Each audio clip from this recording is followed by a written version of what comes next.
What's up, guys? How the heck you doing? Welcome to tonight's live stream. This is the writing live stream of my horror anthology, Hell's Night. Um, Appreciate you guys coming in and checking it out. Make sure you say hey if you're out there, and let me know how your day's been. So I've got a couple things that I want to jump into, a couple things I want to talk about before we start writing, because tonight's live stream, we've got to get some writing done because we didn't live stream last week. And if you watch the rest of the videos on my channel, you you saw that, you saw the reason why, and that is because I am going over some notes for the anthology, and I was sort of starting to stew on those notes that somebody gave me to find the direction for the script itself. So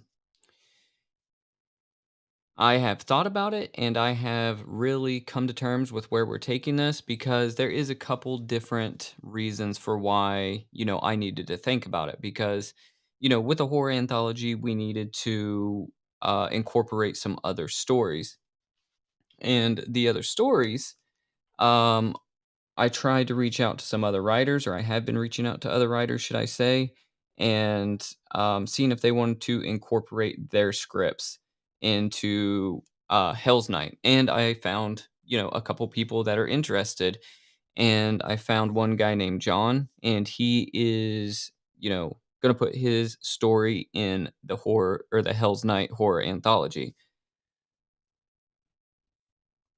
So I'm beyond stoked to work with him, and I want to tell you guys a little bit about that script, but I'm not going to get too in depth and too detailed on it because it's not my script. It will be in my anthology, but it's not my script. And until I have the finalized script, I don't want to give away any spoilers or anything like that. But I'm going to show you guys where it's going to fit in and how it's going to fit into our story. So, and John was the guy that gave me some notes. Amazing writer, reading some of his stuff. Just an all around cool guy. He lives up in Canada. So, John, if you ever watch this video, how you doing, friend? I don't know. Love your script and can't wait to tell your story here in the Horrors Night anthology. So, um, oh, what's up, Chuck? Dang. All right, Chuck. Appreciate it. So, that's awesome. I really, really appreciate that. Um, so let's talk about this. This is new. So, I woke up to some monetization things on my YouTube channel, which is rad, and it gave me some cool things. It gave me the ability to have super chats. It gave me the ability to have some custom emojis and emotes, and some channel memberships. And all of that is going to be a lot of fun. Like these emojis right here are are actually pictures of me that I upload and made for uh for this live stream, or for live streaming. So these are there. This top one says, "Oh no." This one says, "Yes." And then this next one says, "What?" And I'm throwing my hands up. They're kind of goofy, they're kind of fun. So if you can see those, definitely give those a shot. And you know, try them out and see if they work for you. I don't know if those are just for channel members or if those work on for all live stream individuals, but if they do, they're there. And I'm gonna make some different ones, as the live streams continue on. So uh Brandon, here he comes popping in. Straight out the gate. Didn't even warm up to it, just telling me he loves me. Um, I like you, Brandon. I like you. So So, Chuck, really appreciate that super chat. I want to give Chuck a shout out. Chuck is always here on the live streams, and it would not feel like a Friday night live stream if he wasn't here. So, if you're into college sports, or specifically South Carolina college sports, Gamecock Chuck is where you want to be. And uh, big congratulations to Chuck because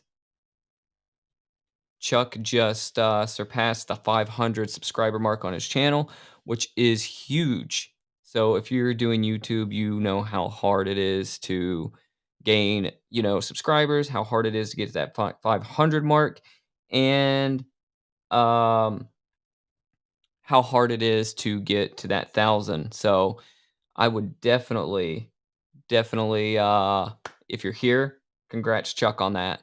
And also, I want to throw out a shout out to Brandon in Boom Squad Gaming.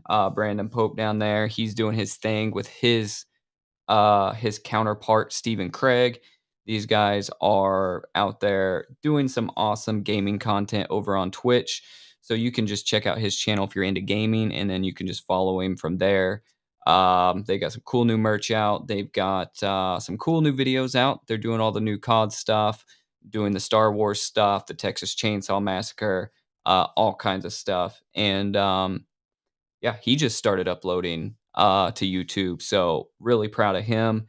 He is on his way to making that happen. So if anybody out there from the Discords in the chat, what's up? I hope you guys are out there from the Horror Crypt. You guys are gnarly as well. Say hi if you're out there. Um, but beyond that, let's talk a little bit about um this opportunity here. So if you are a curious individual or if you are a filmmaker, right? Here's something I want to talk about before we talk about our script. So, um let's share it up right here. So, this right here is Stephen King, right? You guys all know Stephen King. He has this dollar baby thing that he's got going on. Now, what is this? So, the dollar baby, Stephen King is selling the rights to some of his short stories that you've probably never heard of because I haven't heard of a lot of them. But they're these right here where it says titles available for adaptation. And he's selling the rights to these stories for $1. Now, how does this work? So, they are not under contract for current movies, which means they are available for film students who want to try their hands at Stephen King's stories. So you send your info in and then you tell him which one of these titles you want to make a movie out of, right? And there's all of these titles, and you can actually look up these short stories and see what they're about. And for $1, you can get the rights to shoot a Stephen King movie. Now, there is a couple rules there. I read that you you can't be a big studio, and you have to more or less get the film done within 1 year's time, and there's a couple other things, but there is a section in here that talks about the rules. Let me see here. Let's look at a sample contract. Um, so you're not allowed to sell reproductions of the film in any format or copies of the screenplay.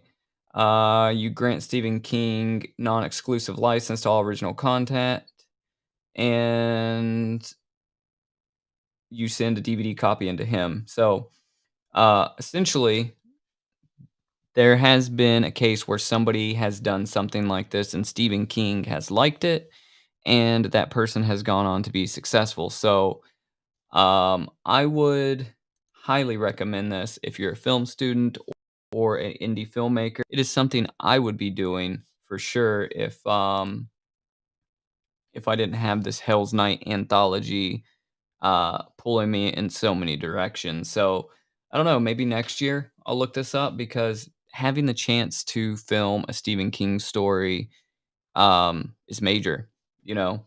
Even if it's on your dime, it's freaking major. So I think that's something that's really cool. And oh, I can click on these. Hang on.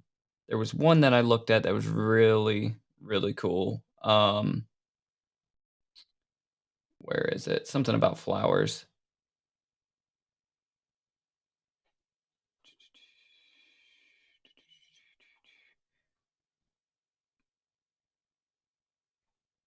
Not King Rose Up.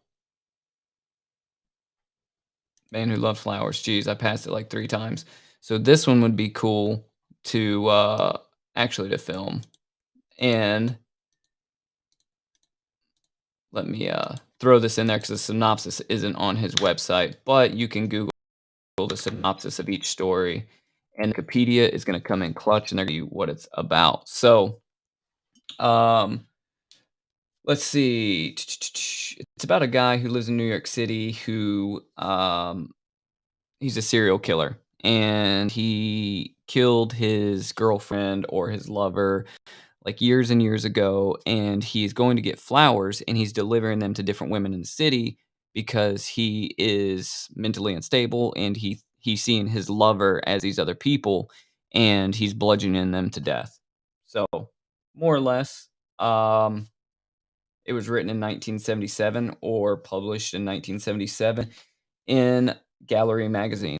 So, if you remember those days, or if you don't, that's where it came from. But as of right now, if I was to shoot a Stephen King story in this Dollar Baby thing, this would be the one I would go for because some of these stories aren't actually even horror. Some of them are just like those feel good Stephen King stories. But yeah, I don't know. It's really cool. I would go on there and check it out.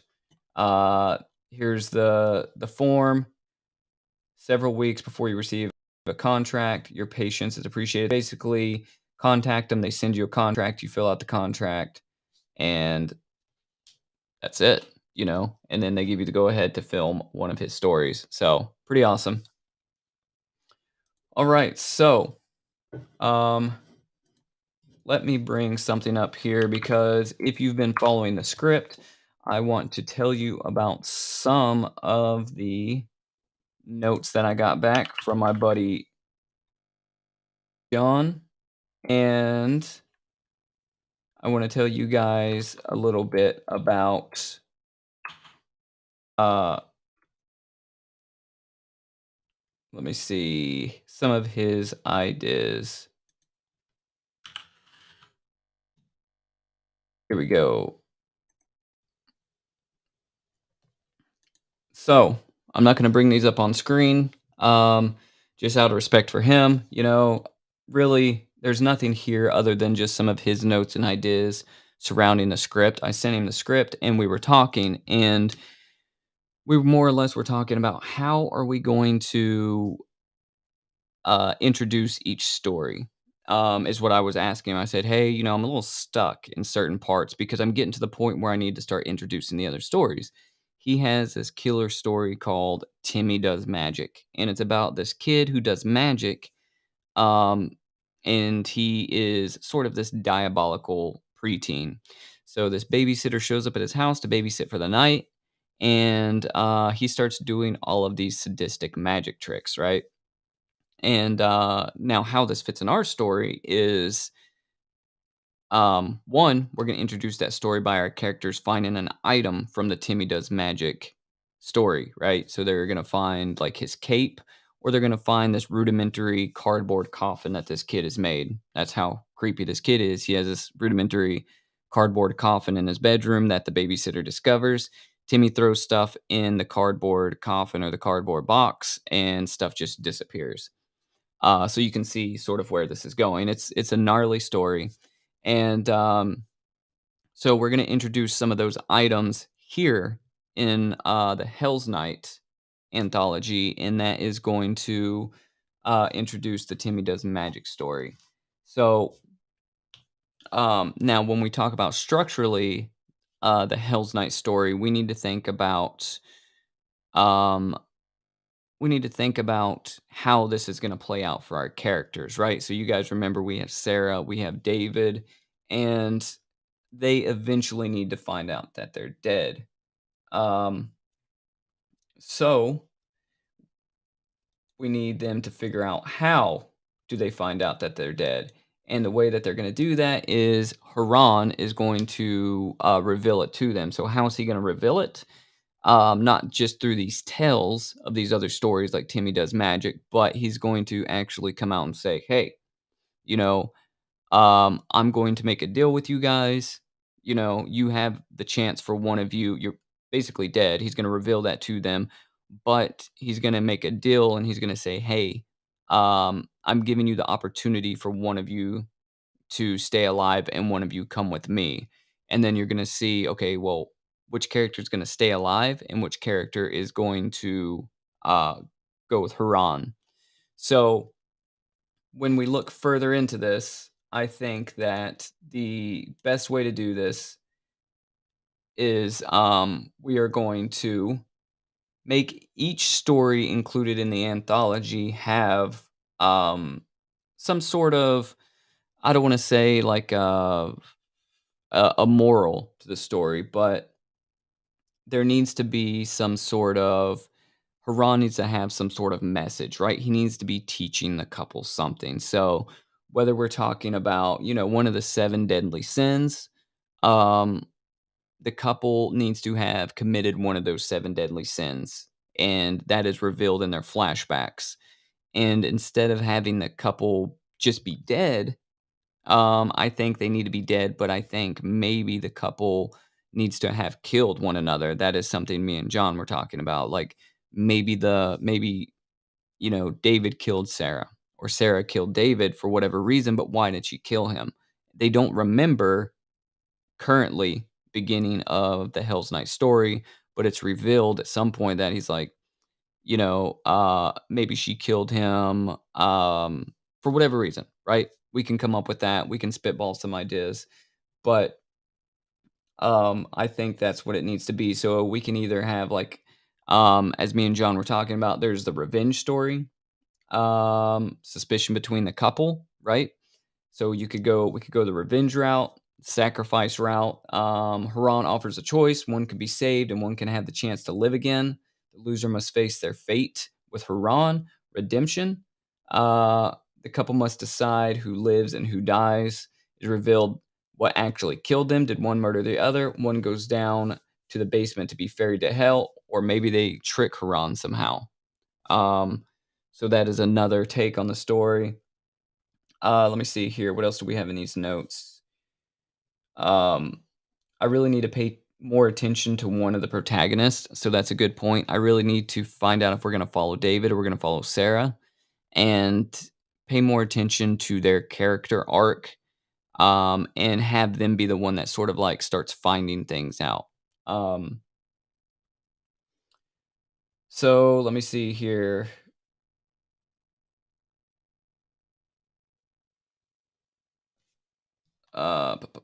So really, our stories are going to revolve around, like I said, the seven deadly sins. So the seven deadly sins are,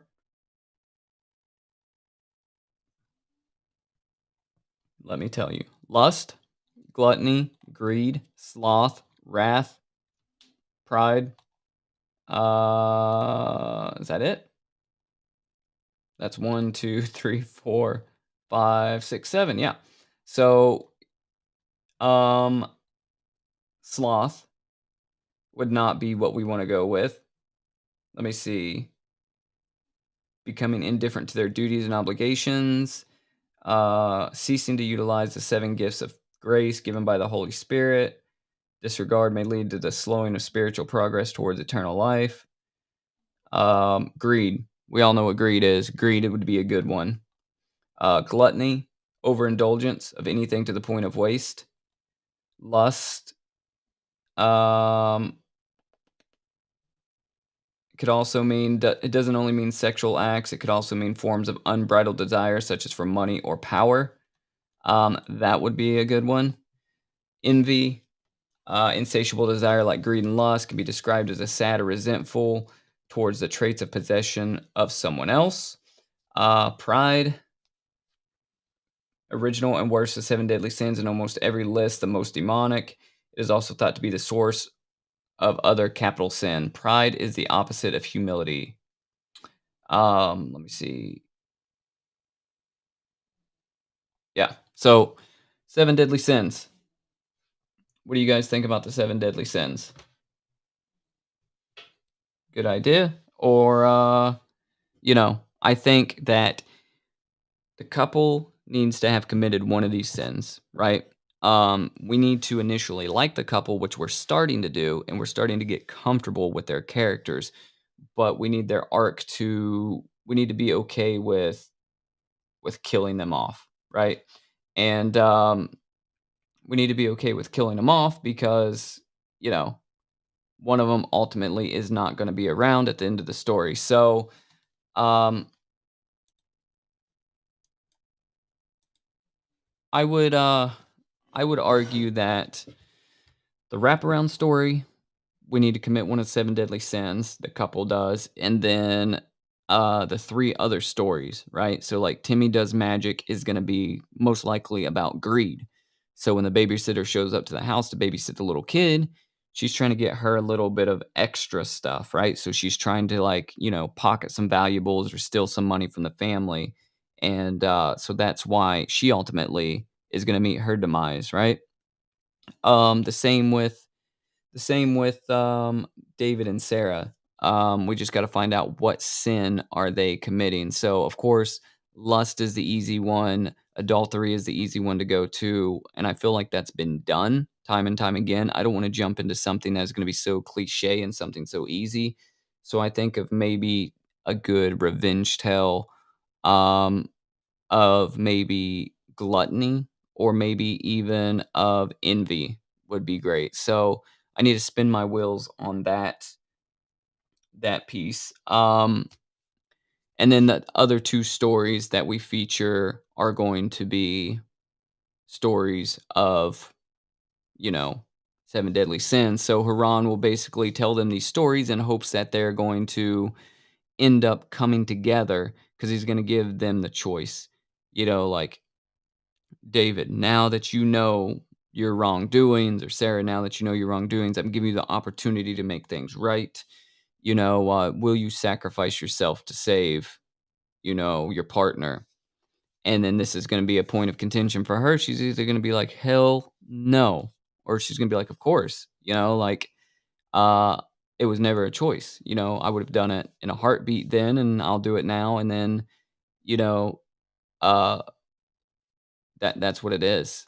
So and then Haran takes one to the underworld and the other one, or maybe they can't come to an agreement of who should sacrifice themselves and he takes them both, right? Because he knew all along that, hey, they weren't going to see eye to eye, so he takes them both. So those are some ideas. If anybody has any input, that is sort of where we're going. Chuck says envy. So, yeah, envy would be a cool way to go. So, um, let's check out envy. Let's check out a little bit more about envy here. Um, so here we go. So envy right there on Wikipedia. Let's see what it is saying. So envy, like I said, insatiable desire like greed and lust, it can be described as a sad or resentful towards the traits or possessions of someone else. It comes from vainglory and severs a man from his neighbor. According to St. Thomas Aquinas, I don't know how to say that. The struggle aroused by envy has 3 stages. During the first stage, the envious person attempts to lower another's reputation. In the middle stage, the envious person receives either joy at another's misfortune, if he succeeds in defaming the other person, or grief at another's prosperity if he fails. And the third stage is hatred because sorrow causes hatred. So, interesting. So maybe David has a aggressive envious behavior towards Sarah because maybe Sarah has something he doesn't, or has something he lacks, or has something he wants, even as his partner, right? Maybe she has something as simple as a higher paying job and it makes him feel inadequate as a man. And, you know, he does something that maybe not purposefully um, gets her killed, but maybe accidentally gets her killed. And then maybe he kills himself because of it. or maybe he to uh does something to get back at her because she's making him feel inadequate, and it accidentally gets them both killed. I got it. I got it. It just popped in my head because this will go together with everything that we've been talking about. Are you guys ready for this?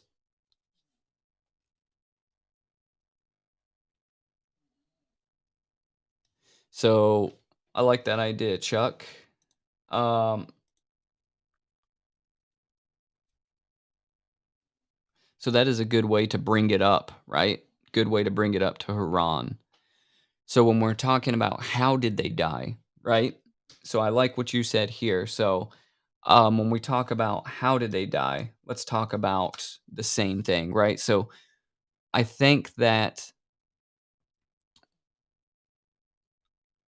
I think so. What we've been discussing over the last week is they get killed, they get mugged, right? So here is the way this should go, right? Check this out. So they do get mugged, right? But the mug is a setup. The robbery is a setup, right? You know, she does come from money. Sarah comes from money, and David is envious of it. It has made him feel inadequate, you know.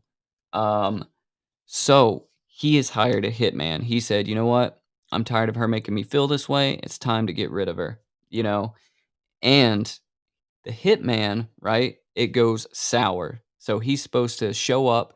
You know, David tells Sarah, "I'm taking you out for a nice dinner," right? So that's why they're dressed up. He's taking her out, and you don't know that he has a hitman and all of that yet. This is revealed later on, right, in the script. So he hires this hitman, and the hitman's only supposed to kill Sarah, right? But something happens, and the hitman freaks out, and maybe like David puts up a struggle, or maybe he tries to back out last minute, and the hitman kills them both, right? And that's how they die. And then Haran starts revealing the truth, right? So this is the reason he's telling these stories. He's telling Timmy does magic. He's telling the other story. He's basically saying things aren't always what they seem. People don't come to see me because they lived moral lives, right? People come to see me because they have conflict and there has been some sort of uh what term can I use? There's been some sort of foul play, right? That's why people come and see Haran, right? And so, Sarah's like, I don't understand. What are you talking about? And David at first can't remember, he can't remember. And yeah, there you go, Chuck. That's it right there. That's exactly what I'm thinking. So he goes to back out because he realizes he really loves her no matter what, right? Goes to back. But at this point, it's too freaking late, right? The hitman is like, "No, hell no, I'm getting paid." And the hitman just kills them both, right? Right there in the street. And then this can play on our 6 p.m., our broken clocks. And this is how David starts remembering, right? The um the actual hit. This is how the flashbacks generate. Um, so I think this is the way to go with this. And once Haran reveals that, you know, um, once he reveals that, so here's what happened. And David is like, no, David's breaking down. He's like, don't tell her, don't tell her, don't tell her. And Haran is like, he gives her the flashback. Haran gives Sarah the flashback to where she sees David hiring the hitman. And then she kind of sees how it plays out again in her head of, being killed. And then she realizes that, oh shit, David is a monster, and then he gives David the opportunity, you know. Well, maybe he gives Sarah the opportunity. He's gonna give one of them the opportunity to save the other one, you know? And Sarah's like, David, of course, doesn't wanna die. He didn't wanna die in the first place. But Sarah is so brokenhearted at this point that she doesn't wanna be alive because of David, her partner, has done her so wrong, she doesn't even wanna be alive. So she refuses, she refuses to be alive or refuses to let David go back after um after the terrible things he's done. So, Haran takes them both, maybe. The only difference is like what my man Chuck said. Let me see, where can I give Chuck a Hail to the king, baby. let me see. Only difference is that Sarah comes from money, so she has the gold coins, right? But David does not. So David, even though he is a terrible person, right? He They both are going to the afterlife. David is a terrible person, has to roam the riverbanks for 100 years because he doesn't have the gold coins to where Sarah can actually get ferried over to the afterlife. So, I think that's it, right? Like that is it, right? That seems like the story. Now, the only thing for that is, you know, how are we gonna get there? Because that is all here and here on video in the stream. Now we just gotta write it, which is the more difficult part. But um, I feel like we can hammer a good portion of this out tonight because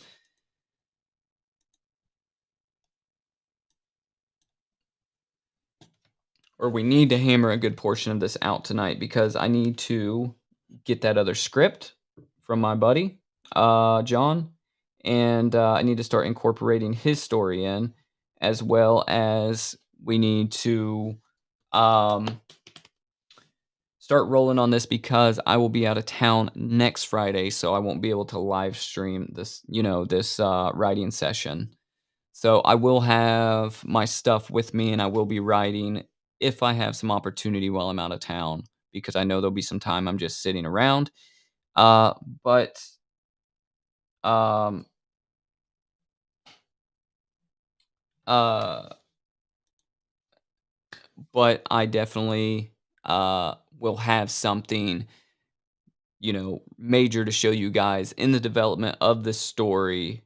Not this coming Friday, but the following Friday, because it is time to get this story wrapped up, fit in those other 3 stories, and start putting this thing in pre-production because, guys, we only have till this time next year. Well, less than this time next year. We have till the beginning of October of 2024 to film 3 to 4 stories, and, it's gonna be a lot of work. It's gonna be a lot of work. Chuck, you do a great idea with throwing out ideas, and you helped lead me down the right path. Uh, so you got some killer ideas, Chuck. Really, really appreciate you always showing up and always throwing out ideas. Okay, so let's look at where we were last in the script. We're gonna go back and we're gonna read a couple pages and we're gonna see what we need to include next. So, let me check one thing real quick, guys, before we read here. I just want to check something out.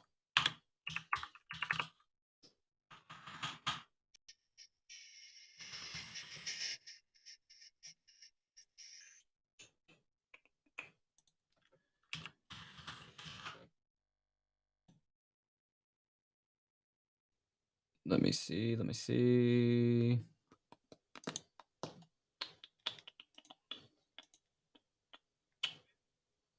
Cool. All right. So,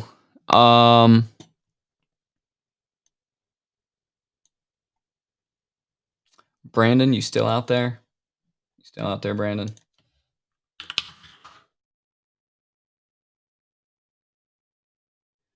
All right. So, Kick. Has anybody tried Kick? Chuck, have you tried Kick? I still don't know how to use it, or still don't know really what it is. Um. Oh man, you know what? Is my stream kind of like spotty? Hang on. Bear with me for 1 second.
We're back. Can you guys hear me? I went away for just a minute, and let me bring everything back up here. Chuck, you still out there? Brandon, you still out there?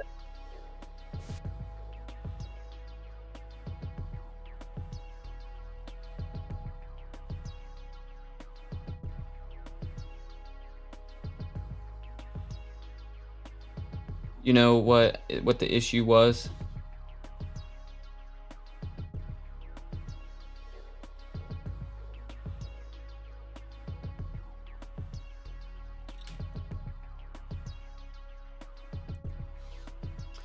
All right.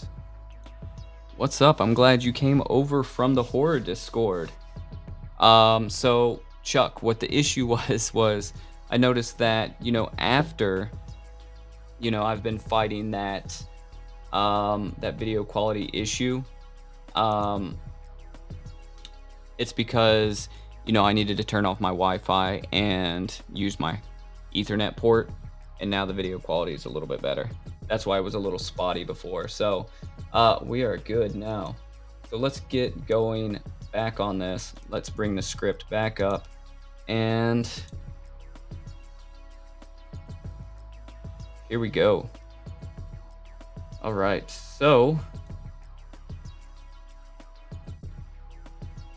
all right, so let's talk about where we need to head this script, or what direction this needs to go in, and what we need to accomplish tonight. So we are going to go back and we're going to read a couple pages. I want to read from page 7, and that is when they start walking to the antique shop. And we're going to start writing soon after that, and we're going to hammer out a couple pages. Yeah, you're right, the Ethernet overlord. So yeah, it took me forever to figure out how to get a good good stream quality on this. It was a battle. It was a freaking battle, but we got it now. So all right, here we go. So all right, let's see. I'm actually gonna bring this up. I'm gonna turn me.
Awesome. All right, so check this out here. So where we are at right now with this is we are to the point where we have got to figure out, oh snap, cool. Uh, appreciate the uh, the membership. Awesome. You've got the little red 1 month membership guy there. He's pretty rad. He's got a little Grim Reaper. So if you look at the membership before I continue on with this, the longer you are a member, you go by gaming rules. You go what is it? What is it? Bronze, silver, gold, diamond, and then you go to master and then grandmaster. So once somebody ranks up to the 3rd level, we're gonna do some awesome stuff for that individual. And once you're a grandmaster, I'm just gonna give you a lot of free stuff, master or grandmaster. Like I'm just gonna give you merch and stuff like that, because at that point you will have been a member for I think 24 months, 48 months, something like that. So not only would you deserve my internal gratitude, you deserve the world. So Violent Quinn is here. What is up? How you doing? How's music going lately? Feel free to link up your music in the chat. So let's talk about where we're going here. So right now we're to the point where we have to start telling the other story of Timmy Does Magic. So the 6 p.m., the reason this number calls to David when he picks up this broken clock is because 6 p.m. is the time the hitman was supposed to come and execute the hit on Sarah, right? So I think that as he sees sixes, because in the beginning of the script, if you're just tuning in, he sees 6th Street and he sees 6 p.m. So he's seeing these sixes and he can't understand why these are, numbers that mean something to him. He can't understand why he feels like he needed to do something with the number 6. And that's because that's when he had the hit scheduled. All right, so David looks down at the mask before setting it back down and realizes the eerie resemblance, but too scared to agree with Sarah. Nervously, he changes the subject. All right, so right here, we need to go into... I need to have Haran reveal himself within probably on page 13. So I need to finish out this page with some dialogue. And then Haran needs to come into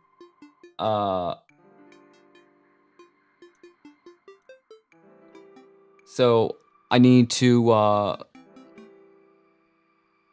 have Haran come in on page 13. His dialogue needs to start talking about on page 13 and page 14, he needs to talk about, okay, well, you guys are actually dead. Nobody comes to see me because of for good reasons. There's a reason why you're here, like we talked about earlier. And this is when page 15, this is when we're gonna have Timmy Does Magic be introduced. Oh, sucks. Rona sucks, but EP 80% finished. Pretty awesome. I definitely am on the lookout for that, for sure. Is it still punk you're playing? I know you sent me some stuff a while back, and that stuff was still kind of punk. Is that still what you're playing?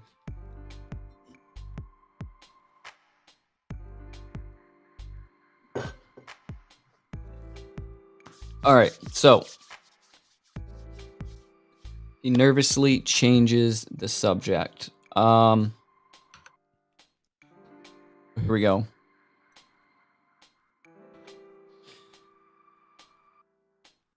Let's see.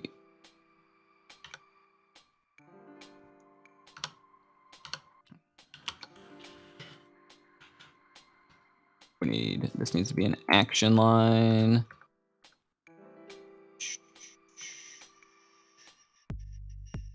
Right.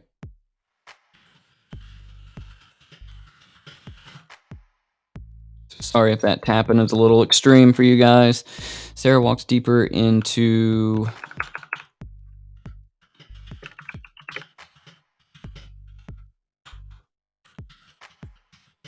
we're just gonna start running through this, guys. Because like I said, we've got to get some more stuff on paper here, and we're gonna go back and we'll refine it over the week, and then again we'll pick back up once we get the other stories in. This is still just really the running first draft. So uh let's go with this. So Sarah walks deeper into the back of the antique shop. Um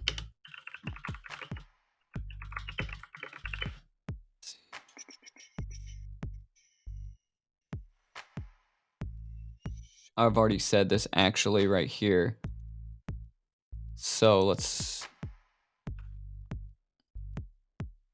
me see here.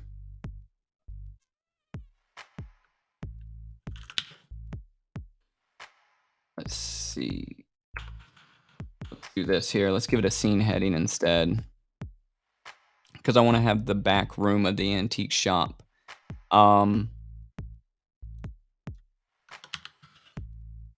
Interior. Runs antiques. Back room.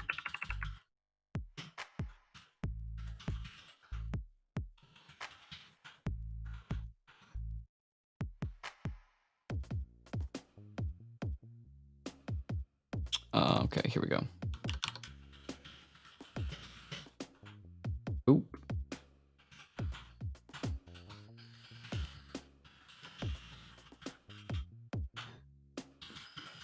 Back room of the antique shop.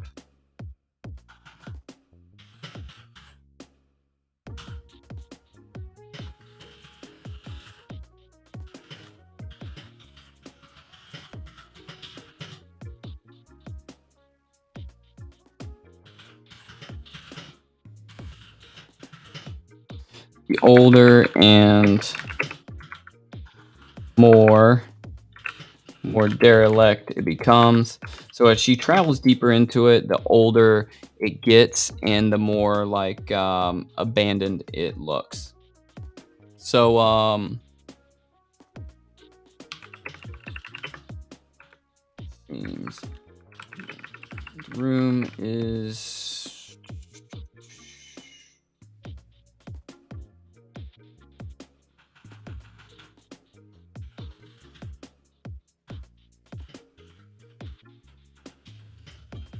all the antiques are pushed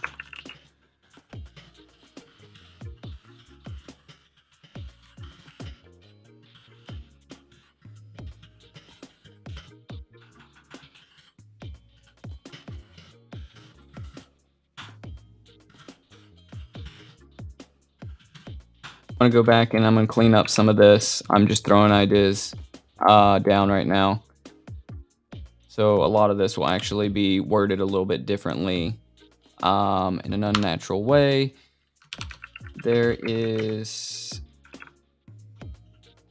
something in the middle of the room with a sheet draped over it. Can you guys guess where I'm going with this? Not Haran.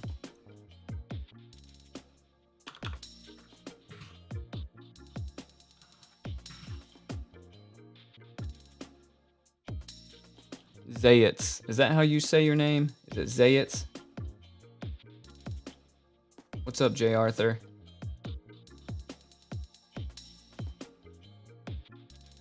Does it darker?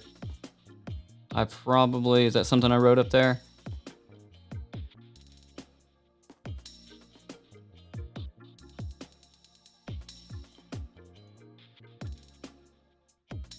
So check this out. Check this out right here. So I want to show you guys this.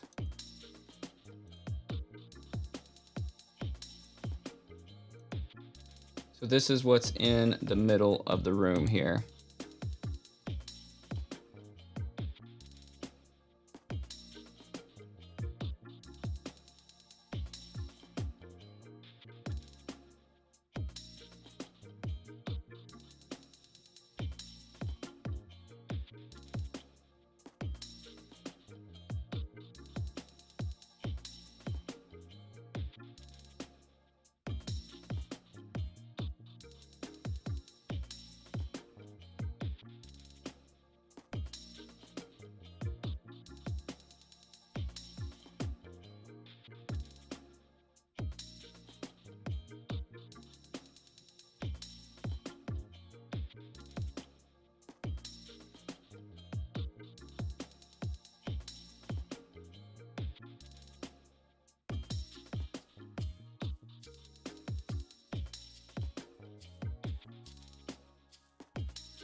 As corpses. So if you're just tuning in, I want to show you guys a couple other things just so you can help visualize uh,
for sticks.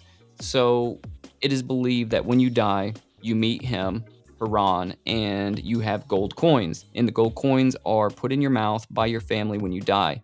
So when you're in the afterlife, you give Haran the gold coins, and he ferries you from basically purgatory over to the afterlife. if you don't have the gold coins, then you are left to wander the riverbanks of purgatory for 100 years. So this all sort of comes back to that. So Haran, in Greek mythology, is like this, I don't know, like this monster looking character, right?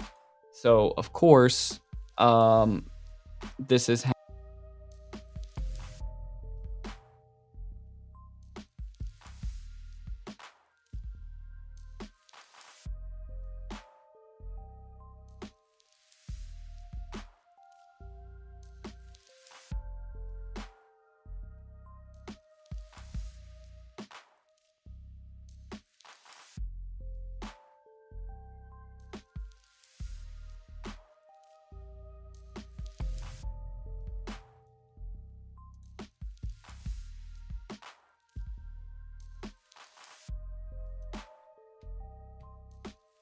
did the stream drop out? I might have been changing through screens.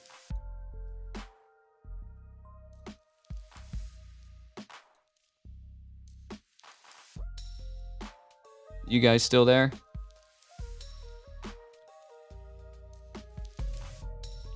I'm monitoring the stream right now. It looks healthy from what I'm seeing. You guys might have seen me switching screens. Yeah, so I'm switching through screens. It's just not super fast. Oh. Yeah, I don't know. So, all right, well, you guys are back now. So let's go ahead and let's do some writing, because the writing is really the reason we're here. But like I said, there are either 3 or 4 more live streams that if you guys are super curious on how we came up with the idea for this and how we outlined it and all that good stuff, then you can go watch those as well. Or if you have any questions, just throw them up and I'll do my best to answer as we're rolling through this script here, because I'm going to be on for just a little while longer.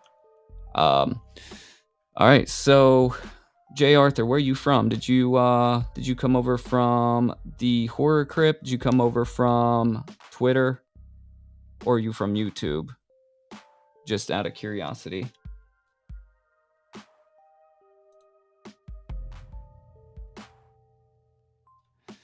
All right, so with a sheet draped over it, let's see here.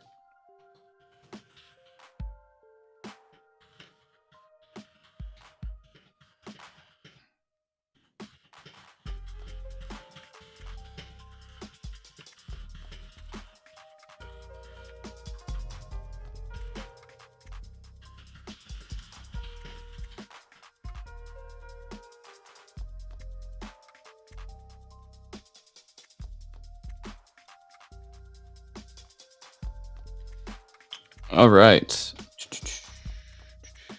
All right, so... Oh, what's up? Did not know that. All right, so check this out. I really need a better switcher here. All right, so Sarah's intrigued by the size of it and how it appears to be floating in the center of the room.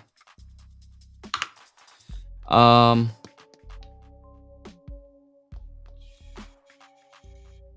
I got you, Jason. I just didn't realize that was you.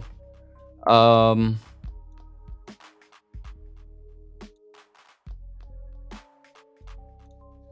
right, so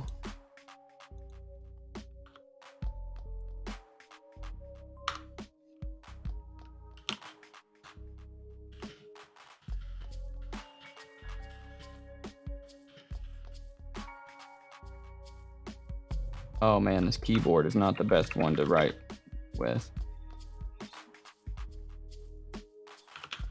It seems.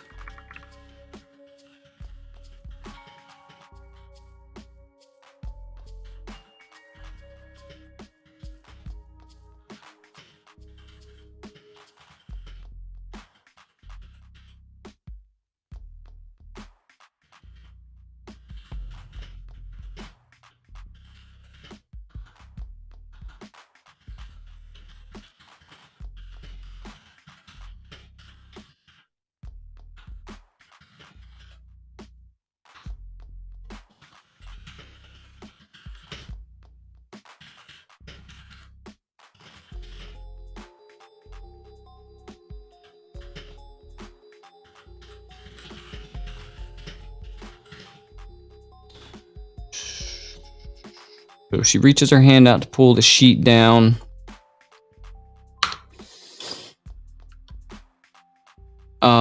So the thing about it is I don't want Haran to come in with like a booming sort of like Hades from Hercules or anything like that. I don't want him to come in on a song and dance. I don't want him to come in and be like, who disturbed my slumber or anything stupid like that. So I'm trying to figure out how I want him to come in.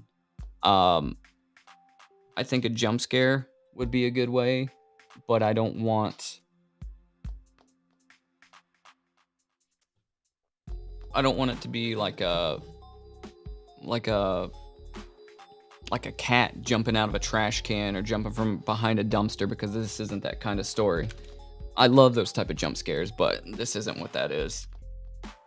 So, oh man, I need a better computer chair. All right, so Sarah reaches her hand out to pull the sheet down. Chuck, you still out there? You still with us, Chuck? All right, Sarah reaches her hand out to pull the sheet down.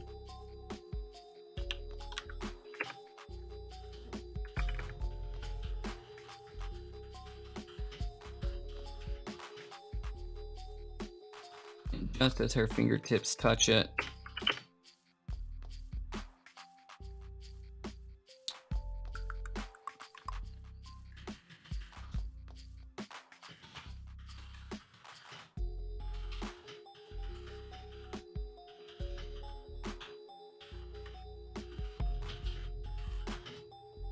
booming voice can be heard from the other room.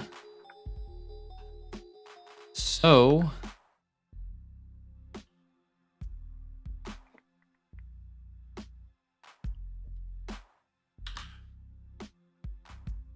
here is our first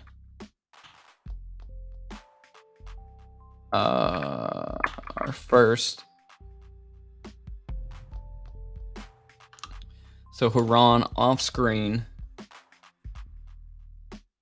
says, what does he say?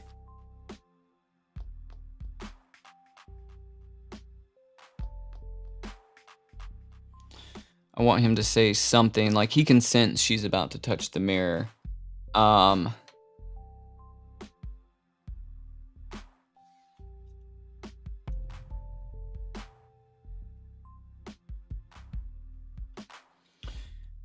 the other room.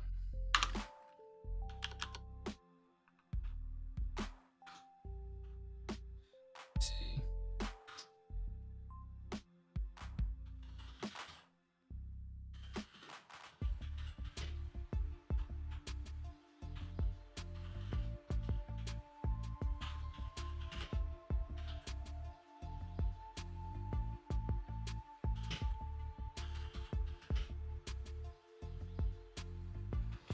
Startling Sarah.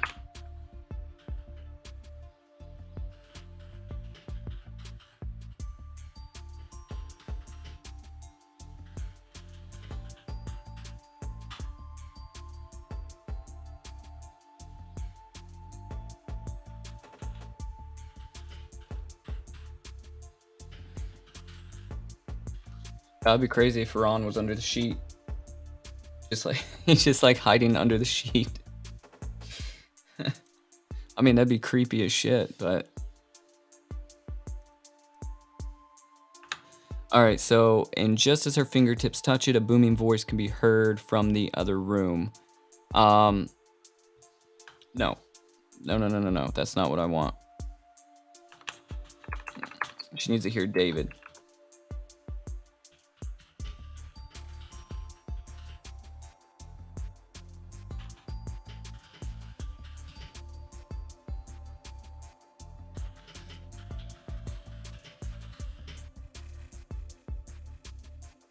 Not how you spell panicked.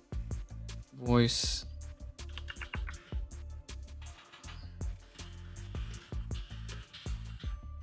In the other room, starting Sarah was around nearly 180 degrees.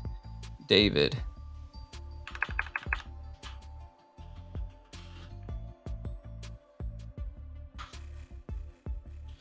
So David sees Haran. It's not revealed yet that he sees him, but we're gonna hear him off screen. And so we're gonna have her in the back room, right? She's in the back room where the mirror is at. David is sort of in like the front midsection of the antique shop, and Haran has come out, and he is gonna be talking to David. David's gonna be, of course, startled and scared. So he's gonna be, because he just broke into his shop, and David doesn't know shit about shit of who he is. So he's gonna be like,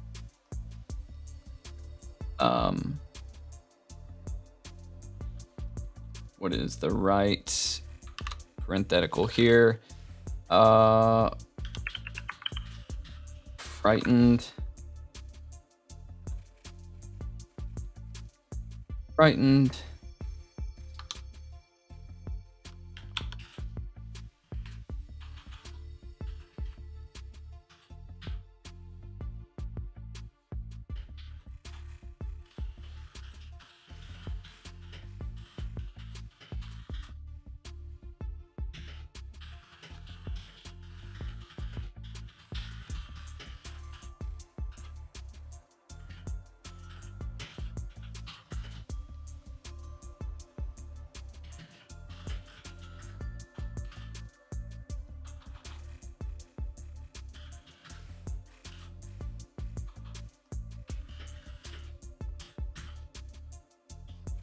All right, so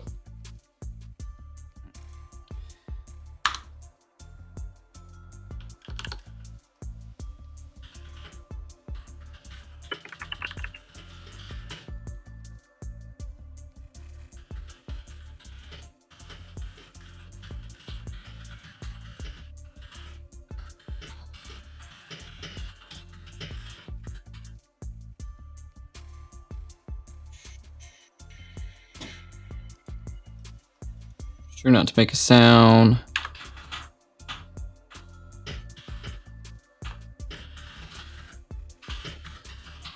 So she hasn't noticed.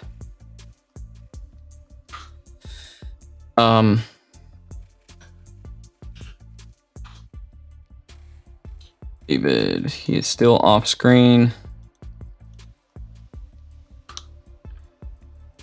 We see, we just needed a place to dry off. Have you seen the storm out there? The rain, it hasn't let up.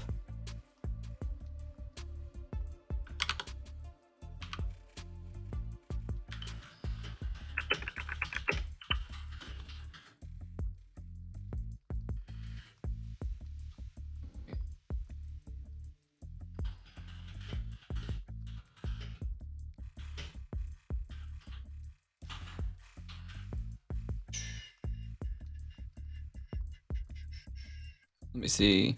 Sarah can see a silhouette. That is not the spelling I want. Sarah can see a silhouette of a figure.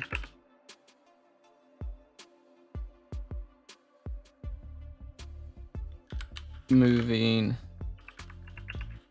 towards David slowly.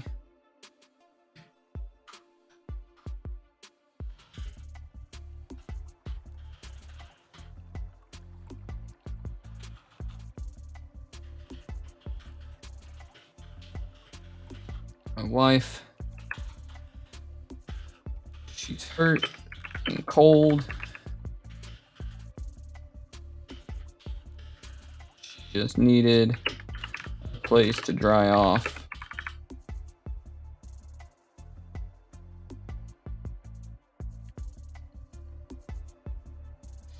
So we're moving towards David slowly. My wife, she's hurt and cold. She just needed a place to dry off.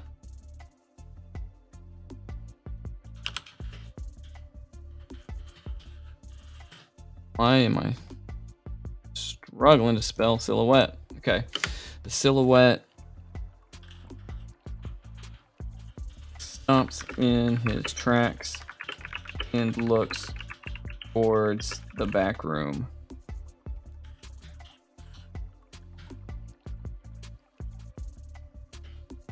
Directly at Sarah.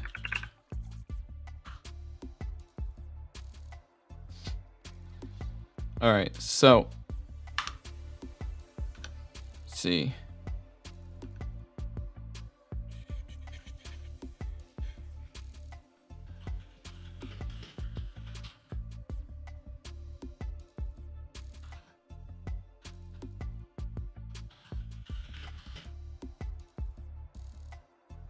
It's there.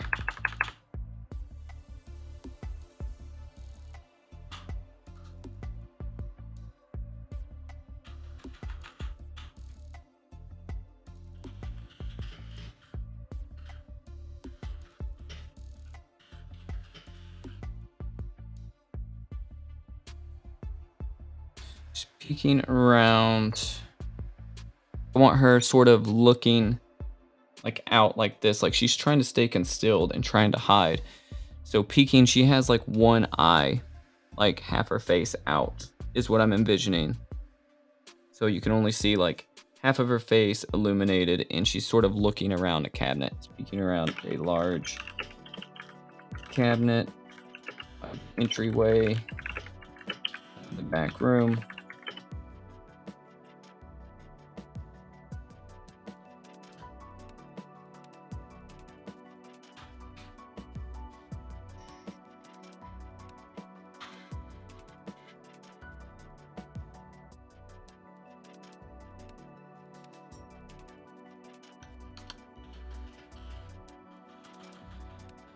All right, guys, I am getting.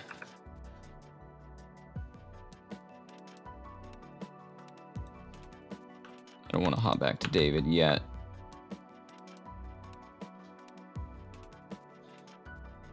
All right, so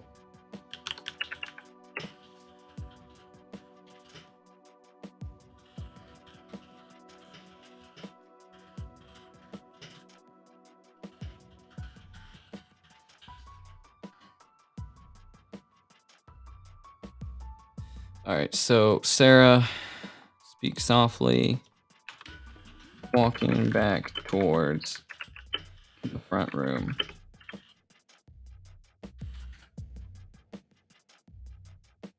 Don't ask me, guys. I am struggling to type right now. Towards the front room. Sarah steps out from hiding, begins to speak softly, walking back towards the front room.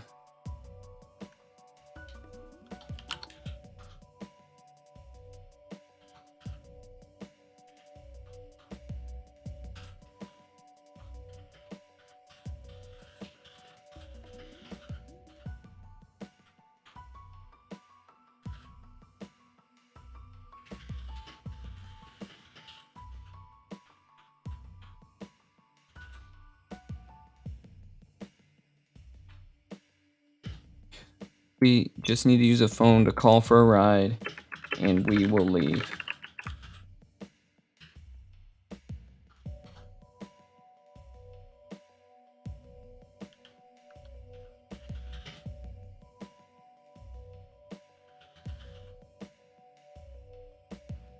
So I want Sarah to sort of like walk. As she's walking, she's sort of talking and trying to speak softly because she's frightened, because she has yet to see what this guy looks like. He's sort of just silhouetted from the light, coming from the front room because he's backlit. And David's already seen him, and the guy looks normal, but he's a stranger at this point, so they're on guard. And I want her to sort of, like, let's say David's here, right? Say this is the front room. David's here. Haran is here. And he sort of walks out of a side room. And he's slowly just sort of walking towards David. And Sarah's back here. And so she's slowly walking while talking, at Haran. We just need to use the phone, call for a ride, and we will leave. So Haran, he's stopped now because he stopped to look directly like down this little hallway, right? Straight at Sarah. So he walks up, and then Haran is stopped, David is stopped, and they're sort of in this not squaring up, not in a showdown, but sort of confronting one another. Like, David is ready to do whatever he has to do because this guy is, seems threatening because he hasn't said a word yet. He's sort of just like examining the situation. So as Sarah's coming, like I said, she says, we just need to use a phone. We need to call for a ride, and we will leave.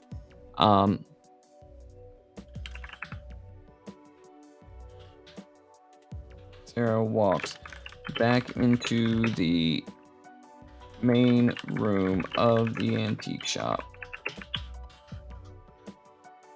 So we need a scene heading here.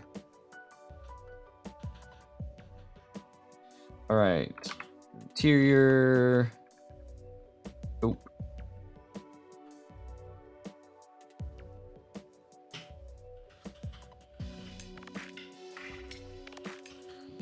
That. All right.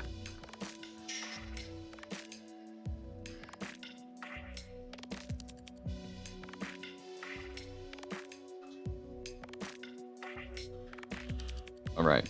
So this is the main room now.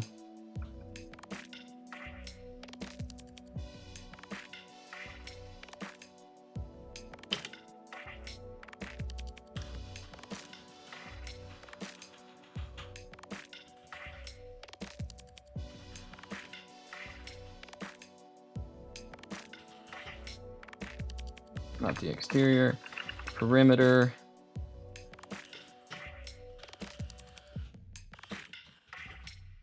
Stay away from Iran as possible. Right, so here we go. Now we're getting into some Haran's dialogue. So by page 15, we need to introduce our other story. So our other story is going to be, like I said, Timmy does magic. So we have a moral dilemma that is going to happen here, right? So this is where a man, I won't say giant, I don't say large because I don't want people to think like obese. Anybody got a word out there for me? Anybody got a synonym out there for me?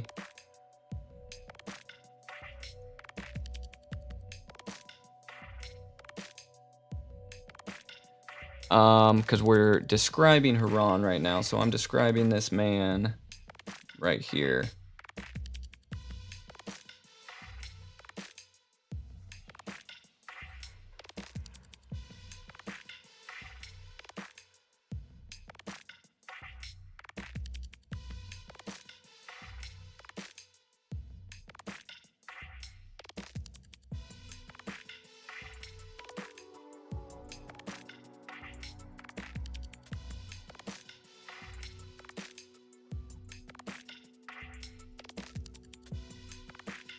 The only thing with gargantuan is I don't want people to get the wrong idea of it being like a monster. Or being like a muscle dude. Why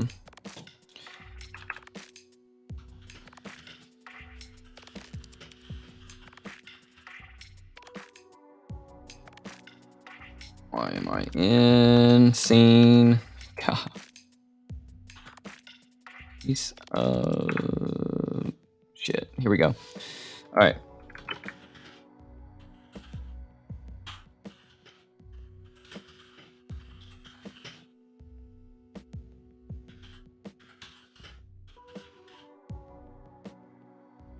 Almost dwarfing them with his size. And that goes against everything I just said, but I want to make sure that I have this in my mind when I go back and I do the rewrite, because I'll think of a better term.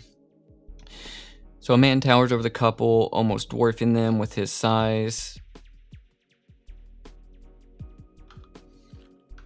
This is Haran.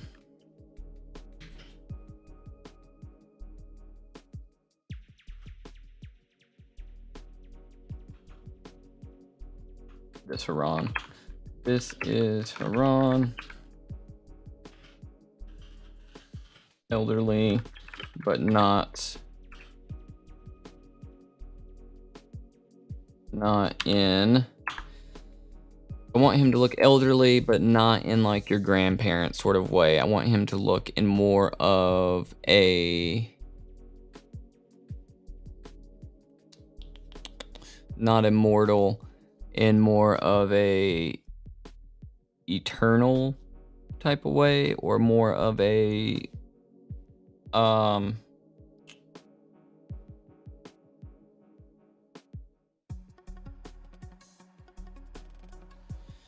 man towers over the couple, almost dwarfing them with his size. This is Haran, elderly but not meek. The right spelling of meek.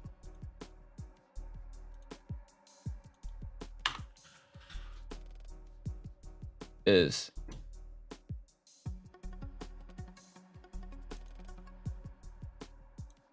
this is Haran, elderly but not meek.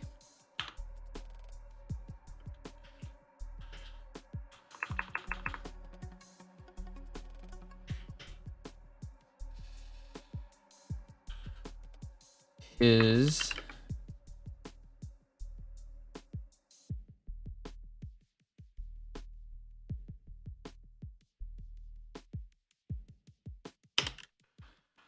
let me see, bring up my picture here.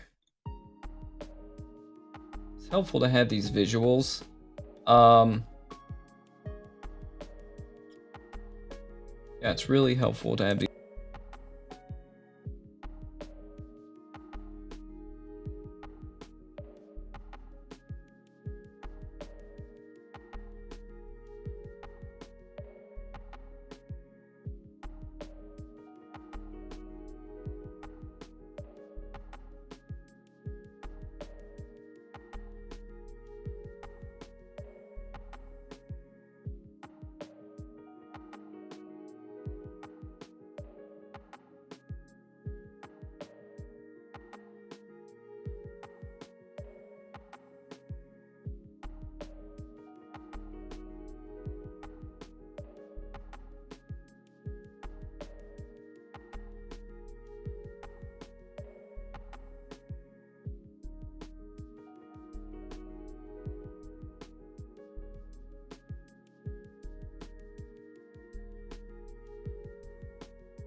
So he is reminiscent of a boat captain.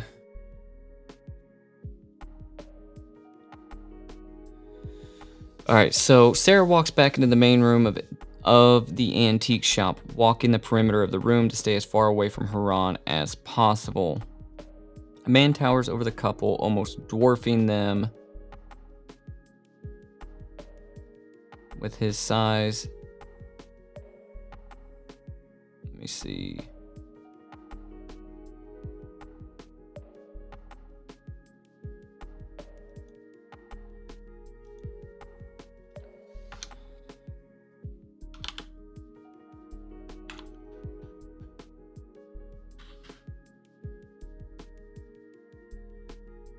So this is one of those times where it's like having to do a lot of thinking, because this is a very pivotal moment in the script where I'm having to think about how I'm putting a lot of things into play. So if you guys are out there and you're watching, this is really just me concentrating and me thinking about how I'm trying to incorporate all of these things in the next 2 pages. So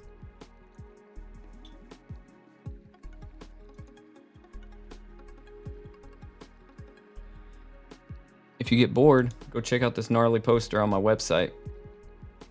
Watch the 100 series. If you don't know what the 100 series is, it is my YouTube series that I've got going on. Go check that poster out. Scan that QR code and go look at that. It is pretty gnarly. It'll take you right over to the store. I'm not saying buy it. I just want you to look at it because it's a gnarly poster. Something you can do if you're bored while I am thinking of this.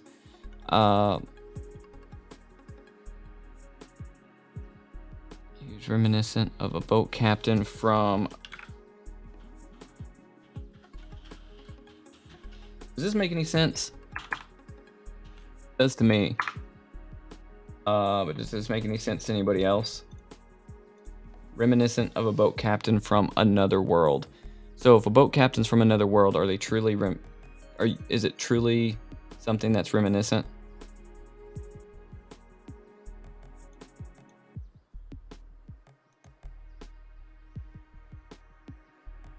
Another time, not another world, another time.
Yeah, so towering was definitely the way to go with that.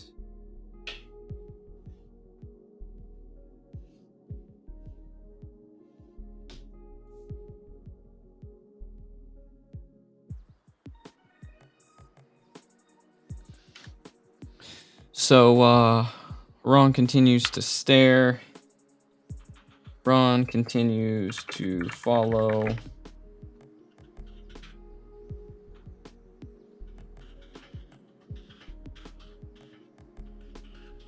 I'm going to delete that other section right above this. Haran continues to follow Sarah with his gaze until she meets David, till she rejoins David and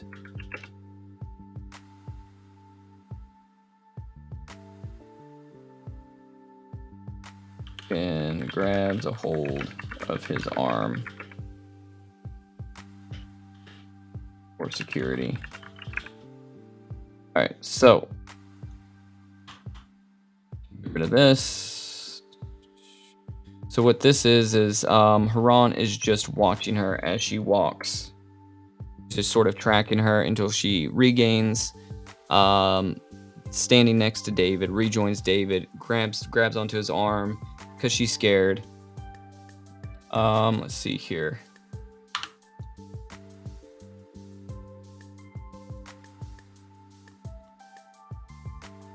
Ancient is another good word. Appreciate that, Jason. So ancient is another word. Let me see. A man towers over the couple, almost dwarfing them with his size. This is Haran, elderly but not meek, weathered, and ancient with medium length silver hair. Weathered and ancient. Let's throw that in there because I like the way that sounds.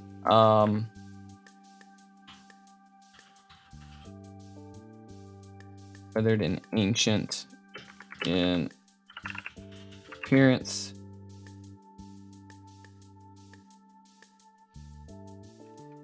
Medium silver hair.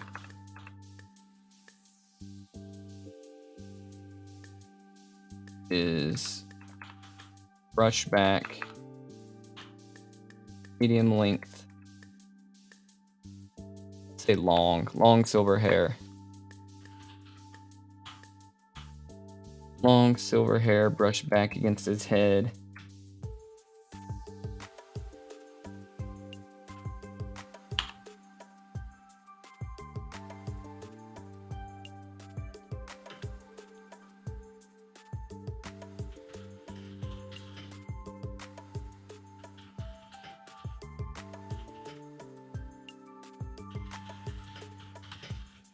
All right.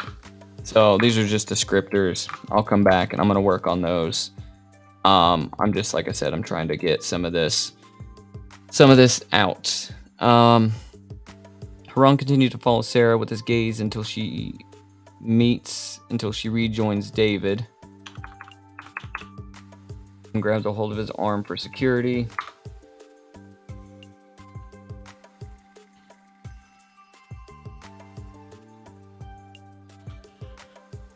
see. We just need a place to dry off. Seen the storm up there. The rain hasn't let up. I'm not sure what's going on. My wife, she's hurt and cold. She just needed a place to dry off. We just need to use a phone to call for a ride and we will leave. He says, look, just let us use your phone.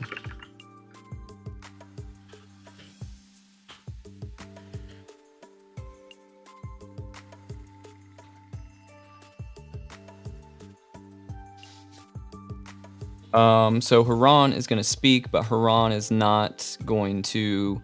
Haran doesn't have the same like social. I don't want to say same social cues, but he doesn't.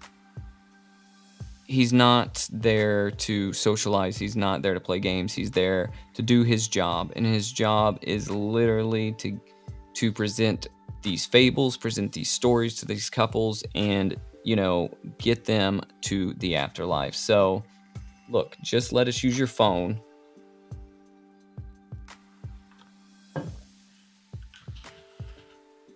And we will leave.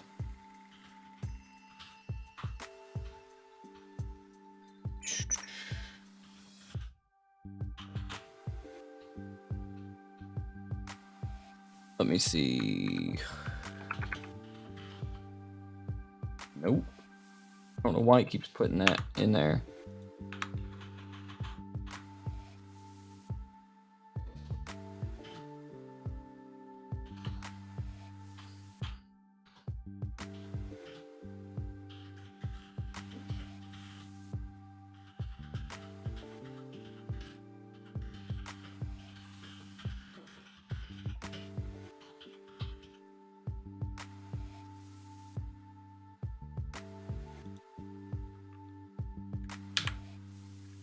Not necessarily Aunt David, maybe back at the couple.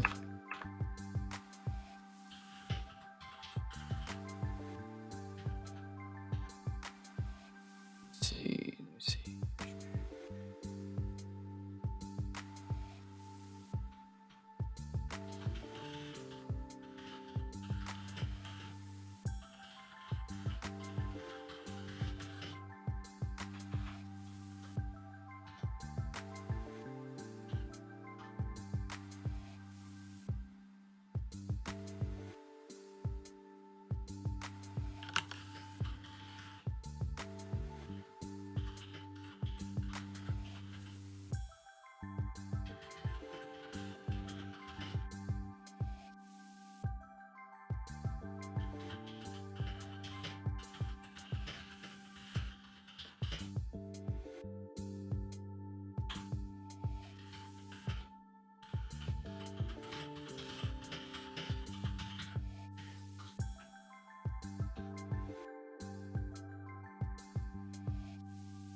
All right, so I'm at this crossroads again because I'm trying to figure out.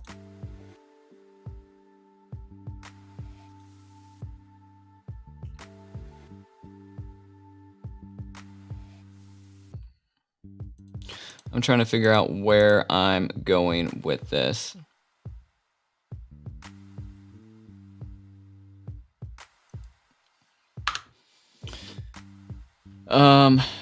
Because I know the end result. I'm trying to figure out how to get us there.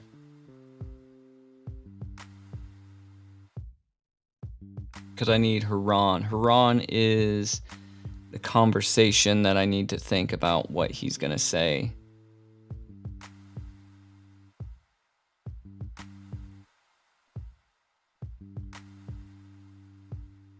Because he doesn't care about the broken window. It's not even a real building. it is just, like I said, a gateway. I think he's just taken aback by how did they get in there in the first place. You know, like he's looking and he can tell that they broke in there, or he knows that they broke in there, but um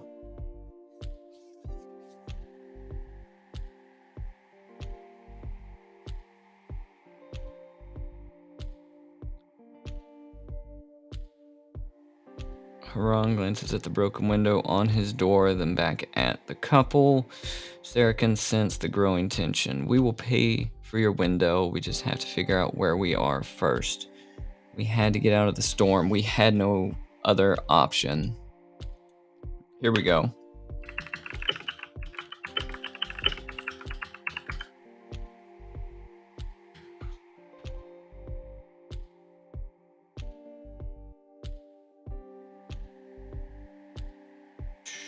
Here we go. We had no other choice. All right, so here is where we do this, guys.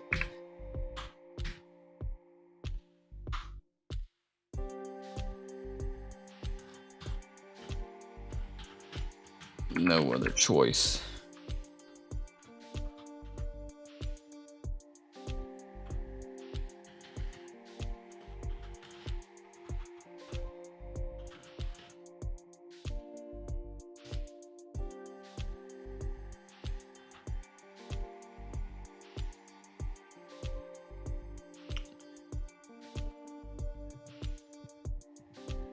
No other choice.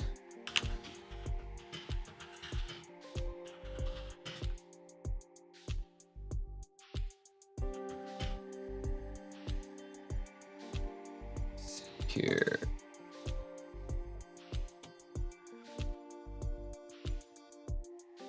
I like that idea, Jason.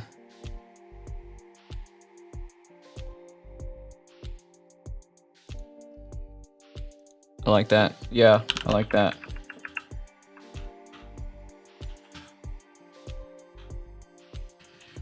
Please, we will pay for your window. We just have to figure out where we are first. We don't need a pause here. We have to get out of the storm.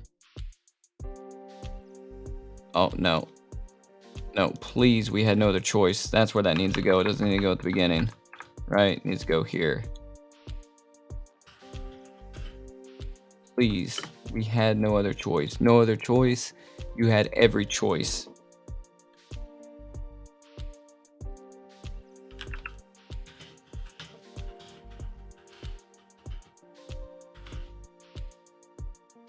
What's up, Brandon? Glad you came back.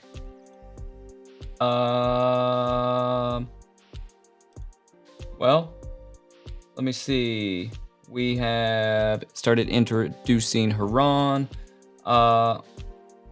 Got some other guys in the chat. We got V up here. V, you still out there, or did you leave me? We got Jason out here, and that's J. Arthur there. Violet Quinn stopped in, and Chuck. I know Chuck is still hanging strong. If he didn't fall asleep, Chuck will fall asleep and leave the stream on. He is the GOAT because he will keep the stream on even after he goes to sleep. Hail to the king, baby. Oh, there he is, right there. Chuck is still with us. So Haran says, no other choice. You had every choice, and they all led you here to me. Another choice, and only one, and only one led you here to me.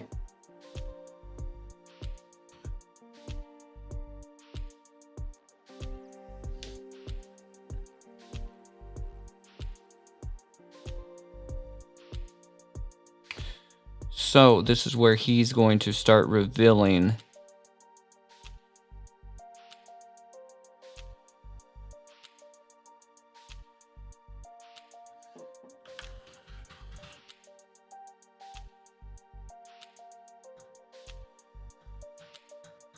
It'll be an interesting freaking time when I go to cast this character of Haran. It'd be a fun one to find somebody to play him.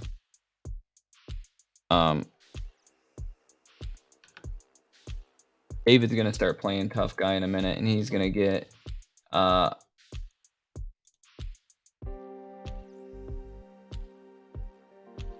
I'll be in for a half shift tomorrow, Brandon.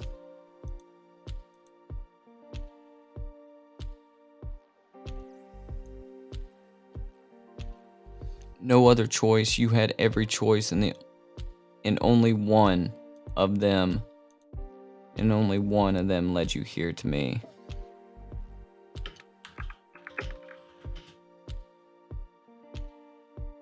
For them led you here to me.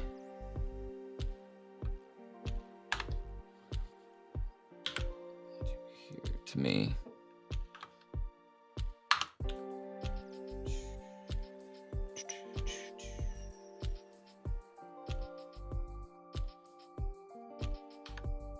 Sarah.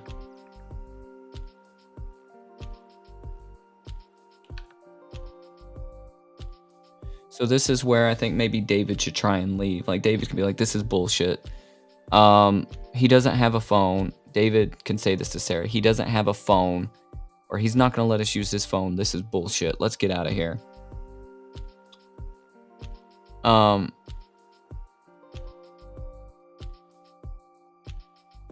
And maybe Haran can call David by his name.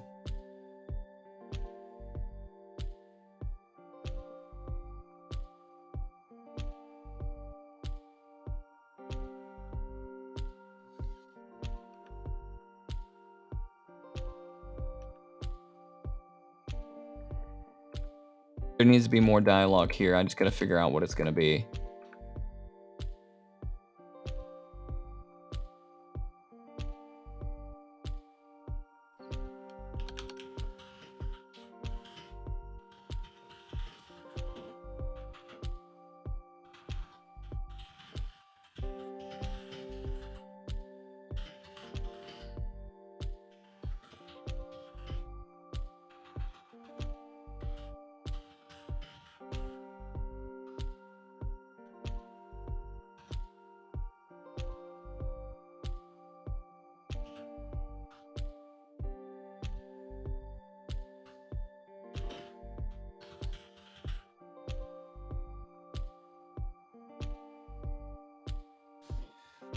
So I'm using Writer Duet. I used Final Draft a long time ago, and then I used Celtex for many years. And then Celtex started price gouging their customers and making it where you can only work on one script at a time. After letting their users for 5-10 years work on as many as they wanted.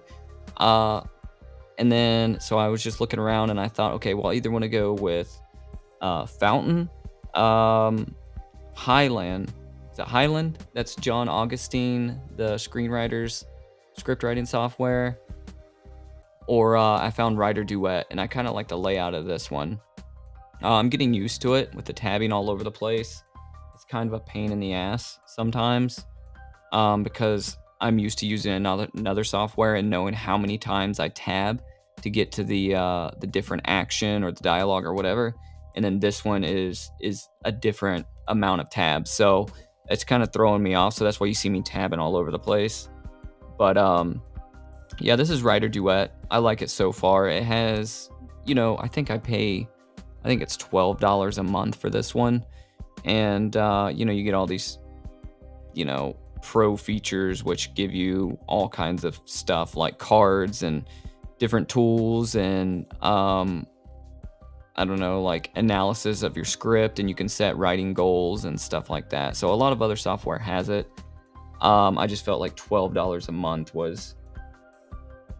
wasn't too bad. So yeah, it's called Writer Duet. And it has an app and all that stuff and syncs across all my devices. So I don't know if you guys can see in the stream or not. you probably can. Right here, this is a vertical monitor, and this is where I keep my script up, and this is the screen that I'm writing on.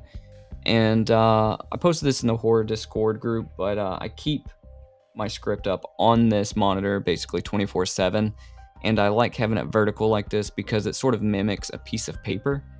So it is the same, I don't know, the same format. I just works for me for whatever reason. And it allows me to have this monitor here. I can have, like, I don't know, 6 different windows open across here, right? And do multiple things, and never have to worry about closing those out. And I can keep my script up at all times. And, it just fits nicely here above the speaker. So I really like this. This is just something I've recently done. But to me, that's key for writing like this. So if you have the opportunity to do something like this, or if you're setting up a writing station at your studio, at home, whatever, I highly recommend writing on a vertical monitor. It really is just something that I never knew that I needed or wanted till I did it. And now it's great. And being able, like I said, to leave your script up 24/7 over here out of your way is crucial. It definitely helps out, because when an idea hits, you just come over, log onto your computer real quick, and you just start going. So David pulls Sarah towards the door of the antique shop. So he's trying to play tough guy. This is what all of us would do, essentially. This is bullshit. He doesn't have a phone.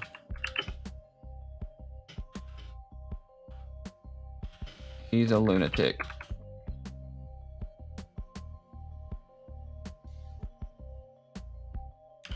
Let's go. Sarah obviously doesn't want to go because she doesn't go back out in the fucking rain.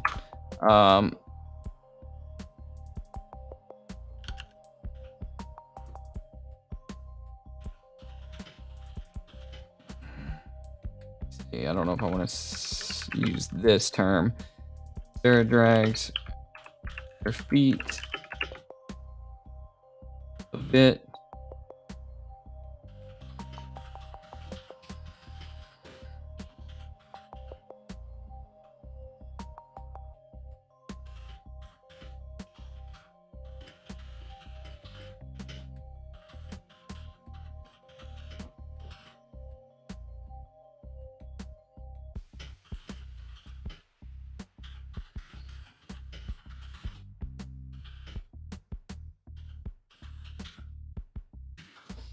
All right. So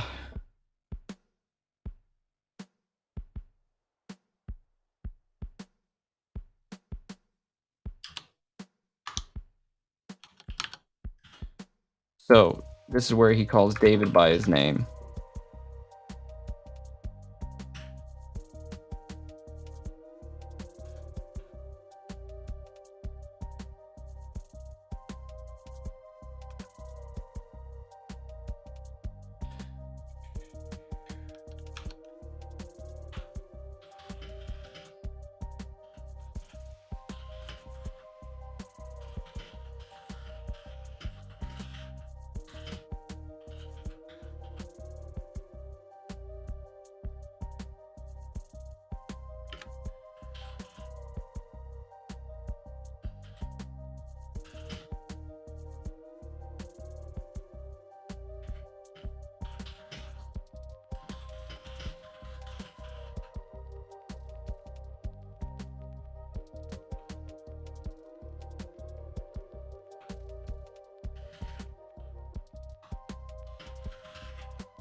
I want him to repeat this.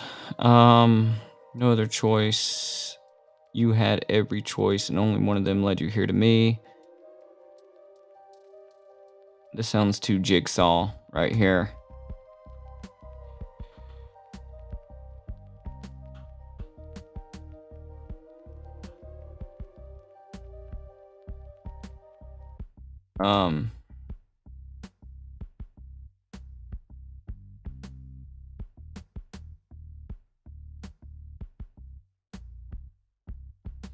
So maybe he doesn't say David. Maybe he says Sarah.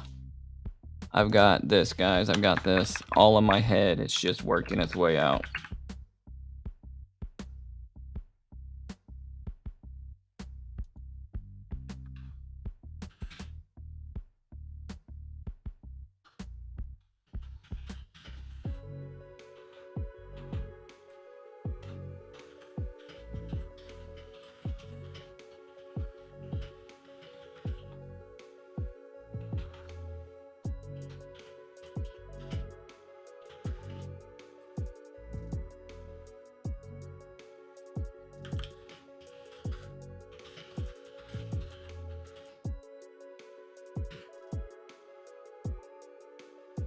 So if you're gonna get lost in this part, Jason or anybody out there that isn't familiar with the beginning of the script, so Sarah's had these scratches around her neck, right? She's had these scratches around her neck, and her neck is sort of red and raw, and she's been complaining about neck pain in the beginning of the script before they got into the antique shop.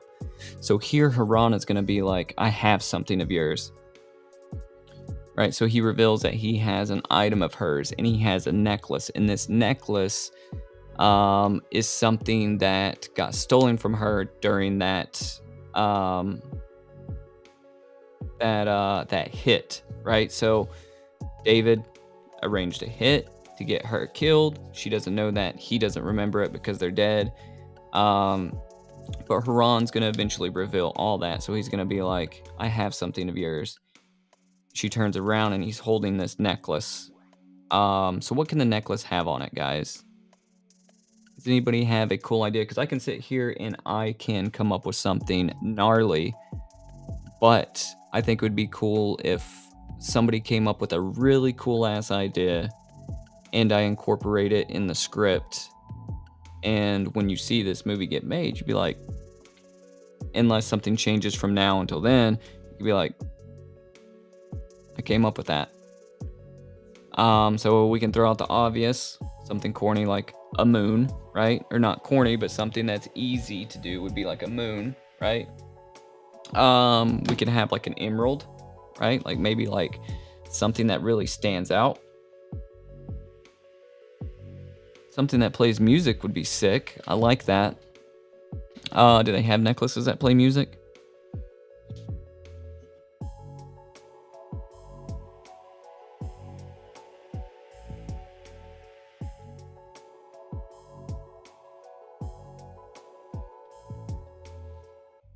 A locket. I really like the idea of a locket, but what would the picture be of? Would it just be of her and David? Would it be of maybe the reason the necklace was so important was because maybe it had a picture of her grandmother inside? Infinity loop is not a bad idea.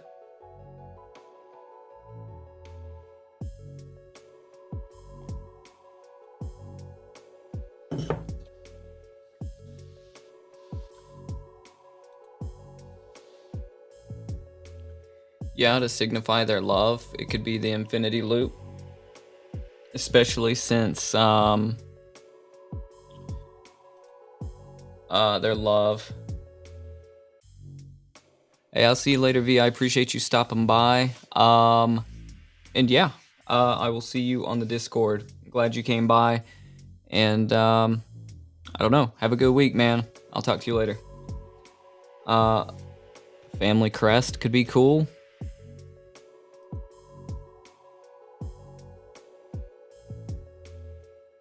Brendan said, have that necklace have an iced out Boom Squad logo. A diamond encrusted Boom Squad logo.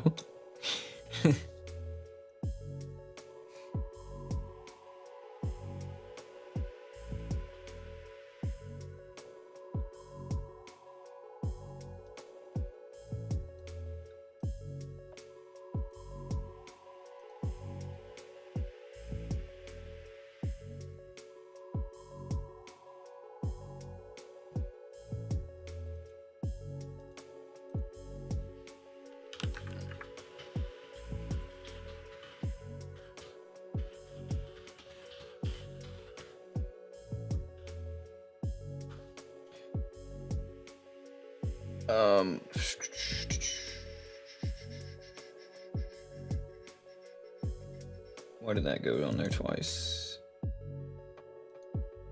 It's weird. All right, so it needs to be something that's important to her, though. Like, all of those things could be very important.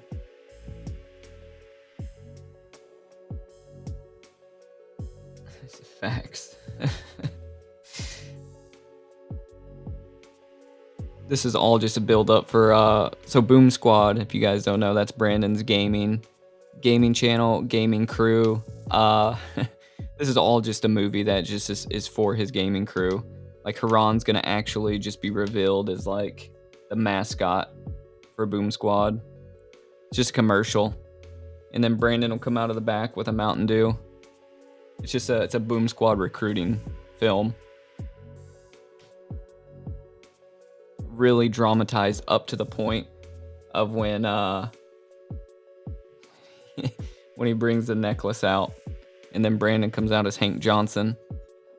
He's like, "All right, guys, I'm gonna tell you about Boom Squad and why you should join." Fond of me lobster, ain't you?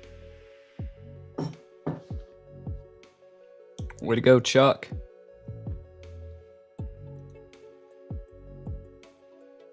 Subscribing to Brandon. Some networking going on here. All right, gentlemen. Viewers. Let's keep this going for about another 30 minutes max, and then I'm gonna hop off of here, but I feel like I can get this out. So Sarah, let's go of David's hand, but doesn't turn around.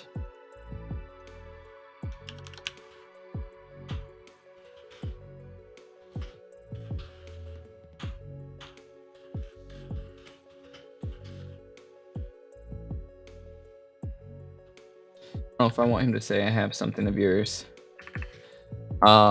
Something similar to that. Sarah, I have something of yours.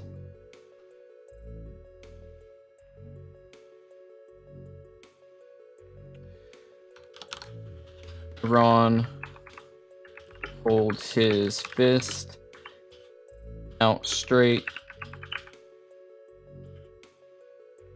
Holds his clenched fist out straight. Clenched fist out straight.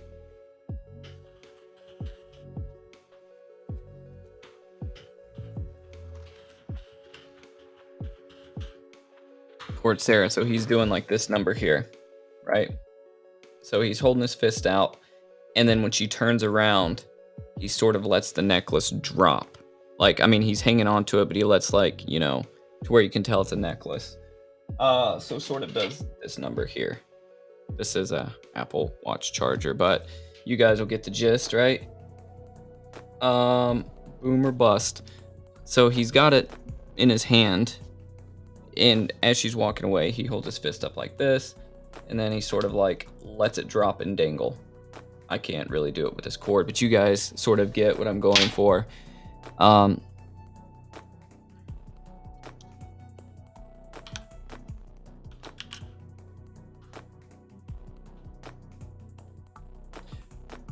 Haran holds his clenched fist out straight towards Sarah.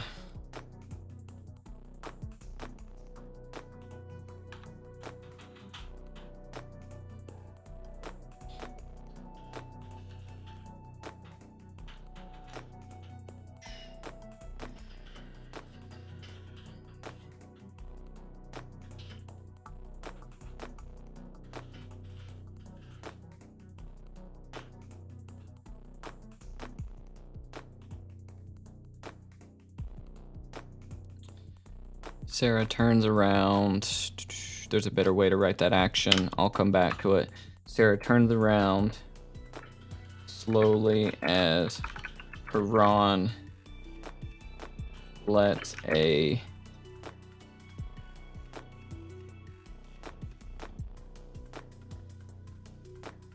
golden locket dangle from his fist.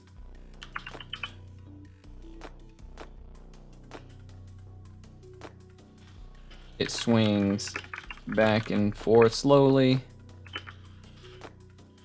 Slowly.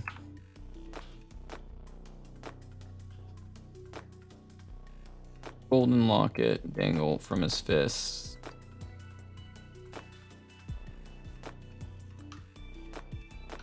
It's open, and there's a picture inside. Swings back and forth slowly.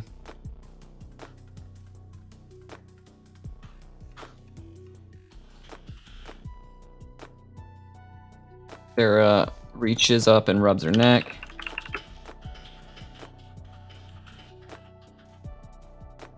Neck. Almost in a phantom, like a phantom pain. Is it? It's her neck in a phantom pain. So it wouldn't be a phantom pain if she's reaching up because she's just so used to wearing it. So like he does that thing. He lets it drop and it's dangling and it's sort of swinging and you can see, you know, the locket's open and you can see the picture.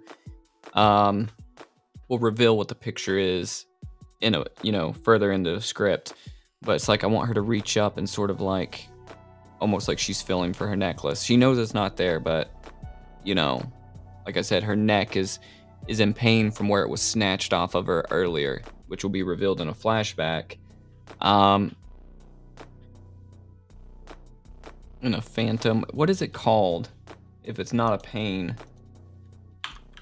What is the phantom feeling of wearing something? I'm Googling right now, guys. Hang on.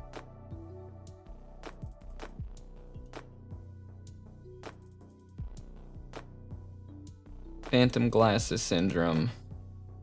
Neuroreceptor that senses constant pressure. Let's see what this is. I'm turning to Reddit real quick. I'll fill you guys in.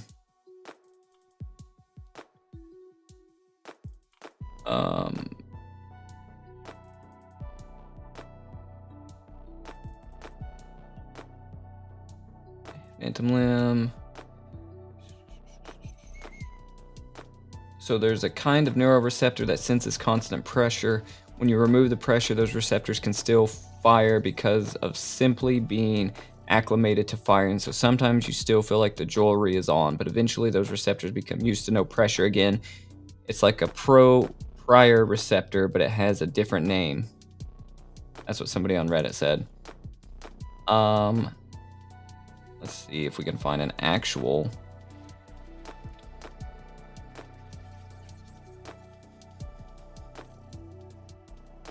Phantom glasses syndrome. Chuck, do you feel like this when you don't wear your glasses? Do you feel like they're there still? Because apparently that's a big thing. I'm seeing a lot of phantom glasses syndrome coming up.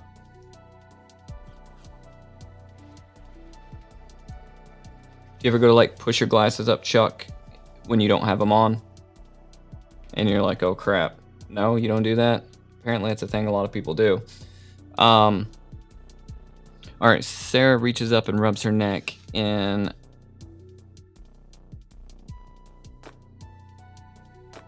a phantom pain. It's her neck.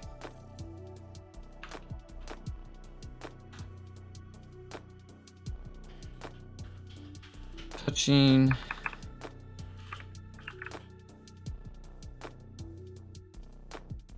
Sarah reaches up and rubs her neck. Touching it where her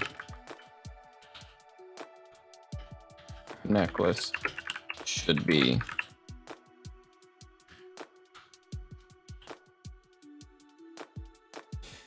So she, Jason, so earlier on in the script, she knows that her neck, she knows that she's in pain.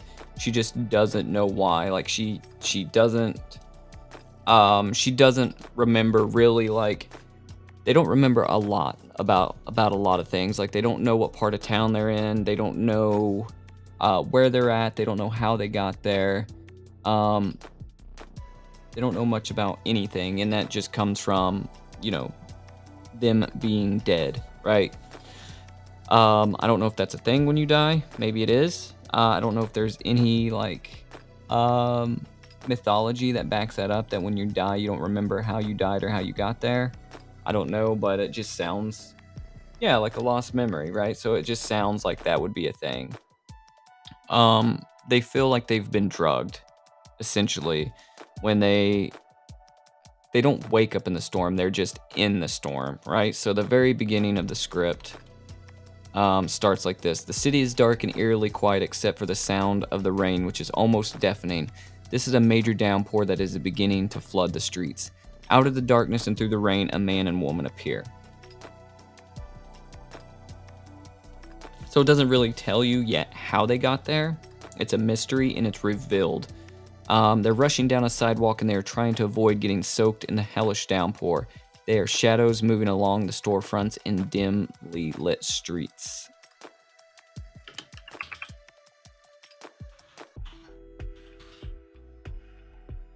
So yeah, so they don't know how they got there. Neither does the general audience know how they got there. Right? That's something that is going to be revealed in a flashback, right? Nobody knows that they're dead yet except for us. You know, so like if you were watching this movie, you would just be like, "Oh, they're in this weird place. This dude at this antique shop must have robbed them." And that's essentially what like they think. Like, okay, well, how the hell did he get my necklace? How did he get my locket? Like, you know, um and at one point, you know, like Sarah's missing her phone. So on page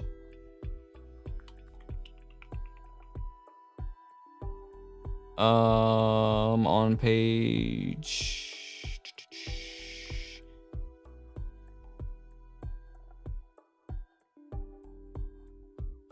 right here. So David proposes that they've been drugged and robbed and left out there in the storm because they don't remember how they got there.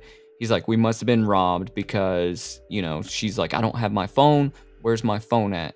You know, right here, she says, yeah, I do. We don't know where we are and your phone is missing. Um, and then down here, she's rubbing her neck and she's like, my neck, it's killing me, you know?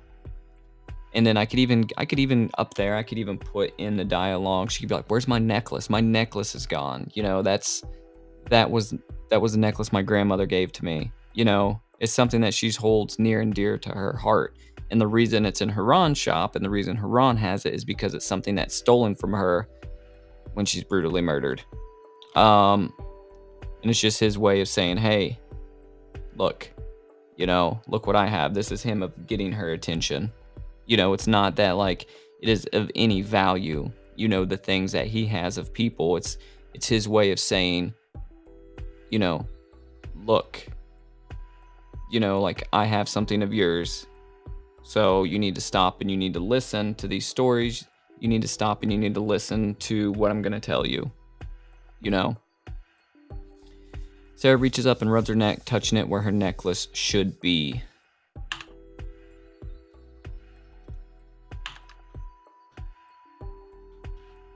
Here, David's gonna confront Haran. He's gonna be like, "You fucking stole that. Like, how did you get that?" David recognizes it too. First, we want Sarah to be like, "How did you get that?"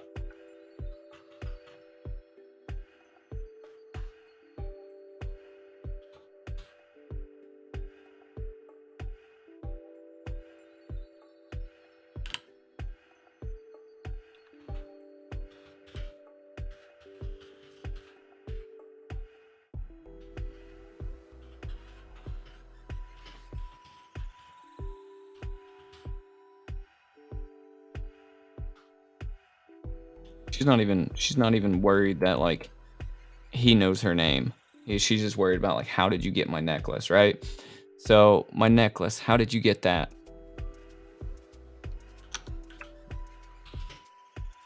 David.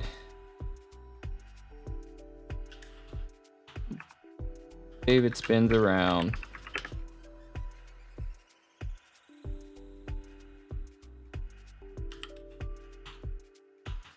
David spins around.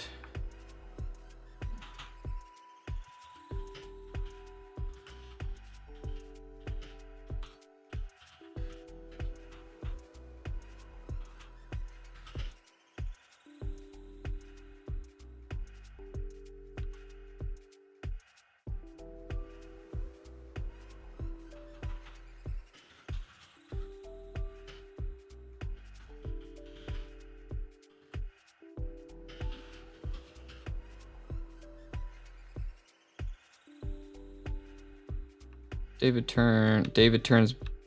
turns back. What the hell am I writing? Turns back towards Iran.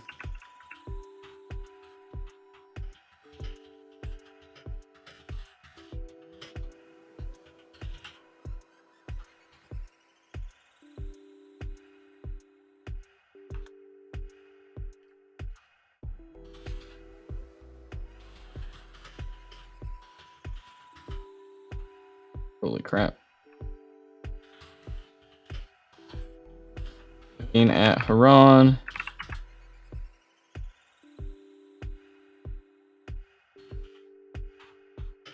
It's where David tries to play tough guy a little bit.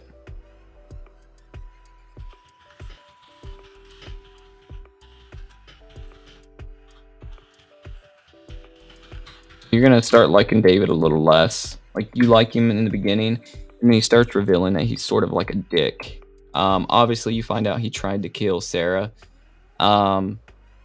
because of envy, but you sort of start now seeing that shift. He's becoming not so likable. So that's his character arc. His character arc is like, oh, he's trying to save Sarah and be her protector. What a good guy. And then it's sort of like, oh, okay, maybe not. He's a piece of shit. So David takes off his glasses and glares at him. So as he's looking at Haran, he's speaking to Sarah.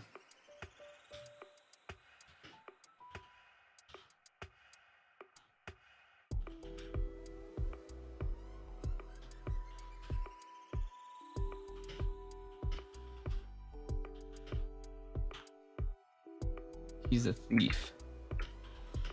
He knows why.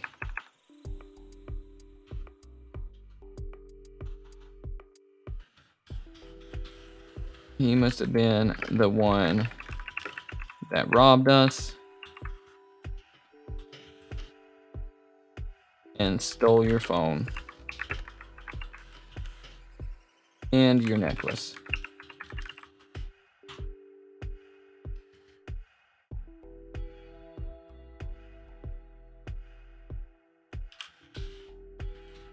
Probably how he got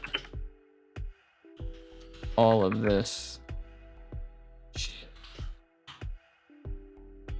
David's talking about everything in the antique shop. That's probably how he got all of this shit. Drugging and robbing.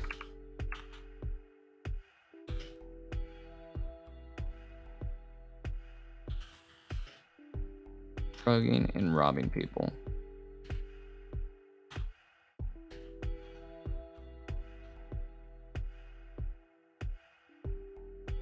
So right here, so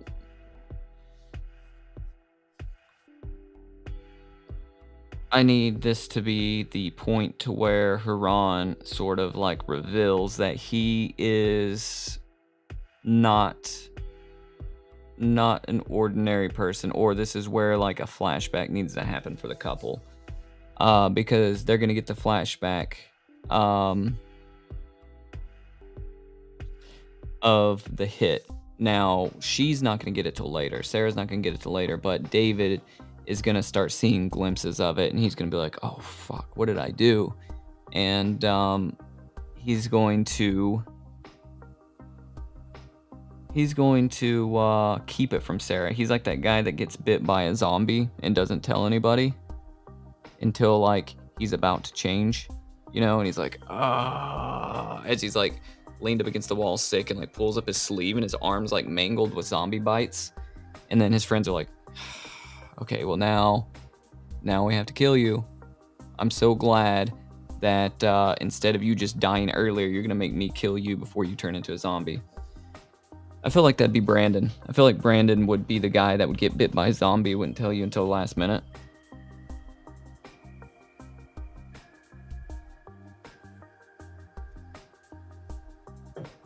Pull up his pants leg and he would just have like just his calf meat just like hanging by tendons.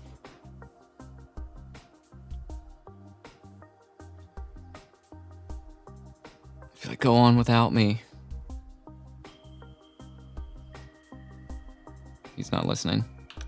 All right, so drugging and robbing people. He's a thief. He must have been the one that robbed us and stole your phone and your necklace, and that's probably how he got all of this shit, drugging and robbing people.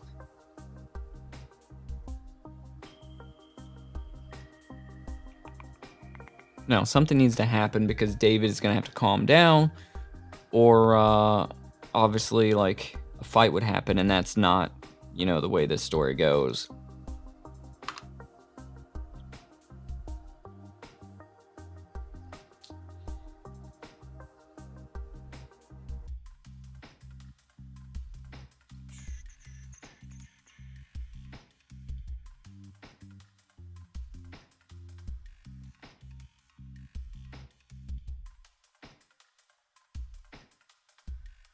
So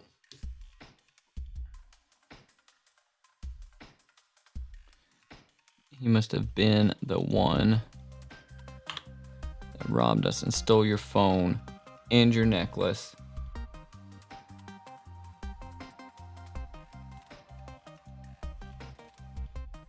Yeah, so he's definitely at some point. So once Haran comes out with it and like once he starts giving them the moral dilemma of essentially what happened, you know, because he's going to reveal, like I said, to them not just that they're dead, but sort of through flashbacks what happened. He's going to be like, you know, David, of course, is going to be out for himself. He's going to be like, he's a liar. He's making this shit up. Like, don't believe him.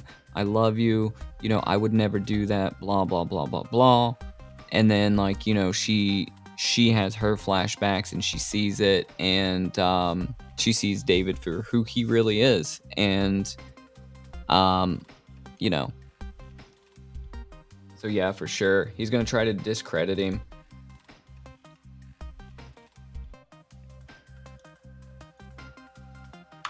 I just need to know when. I've got to bring in the first story within the next page. Probably start it at the bottom of page 15, the start of page 16. So Sarah's going to get a flashback too. She's just not going to get one till a little later. So probably, because this being an anthology, like I said, we have these 15 pages written, and then Haran has to figure out how to have him introduce the next story, right? Like, how can I have him be like, let me tell you guys a tale, you know, like, I have to figure that out. There has to be some sort of riddle, or there has to be some sort of something, like he can tease them with, like, you know, listen to these stories and one of you can leave, or like listen to these stories and you can leave, you know. There has to be something there, right? There's a reason that they're sticking around and listening to the stories. Maybe they try to leave the shop and they can't get the door open because once they're in, they can't leave. Maybe that's a thing. Maybe David tries to go open the door, but it won't open. The thing about it is there's so many different avenues we can go, because if this was just a straight horror film, like let's say a slasher, or let's say psychological horror or something like that, then you can play it pretty straight and narrow. But when we're playing with a little bit of the supernatural, right? It's like there's really nothing that is off the table. right? You don't want to go too far left field because I'm not writing like a ghost story or really looking at it as a supernatural story, but that's what it is because I have this otherworldly person, right? This Greek mythological figure here, and we're playing in purgatory. So this whole thing takes place in purgatory. Um that's why like they don't know where they are. That's why it's raining, right? Because the streets are flooding like the river Styx or the river Acheron, which is the rivers that you ferry across to get to the afterlife, right? So there's a whole point for everything here. And I know it would make a lot more sense if like you read from the beginning. Um, but yeah, stories to get more info and flashbacks. So I mean, so that's definitely what's gonna have to happen because he's gonna be like, Haran's gonna have to say, um, you know, each story is gonna have a, you know, so their story is about envy. The Timmy Does Magic story is about greed. So there's gonna be something that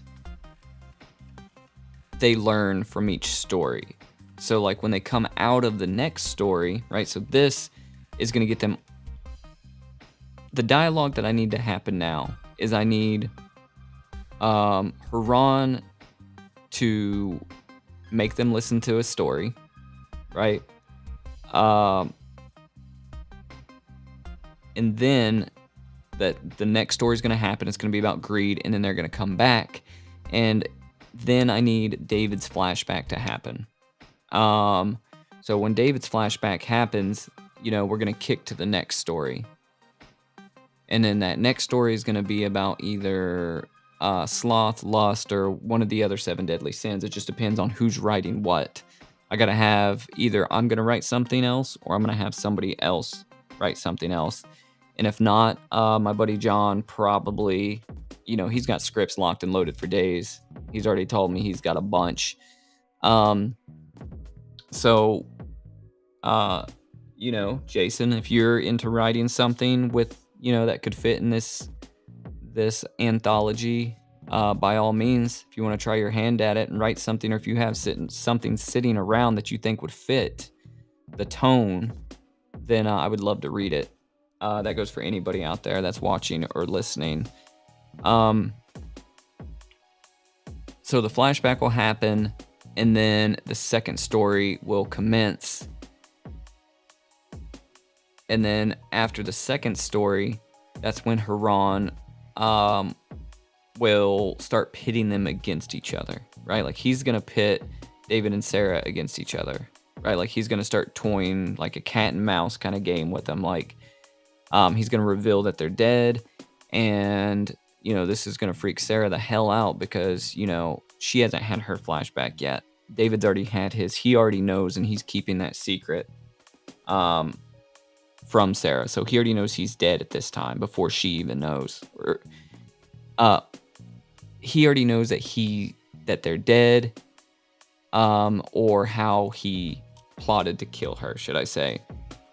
He may not know that they're dead yet. So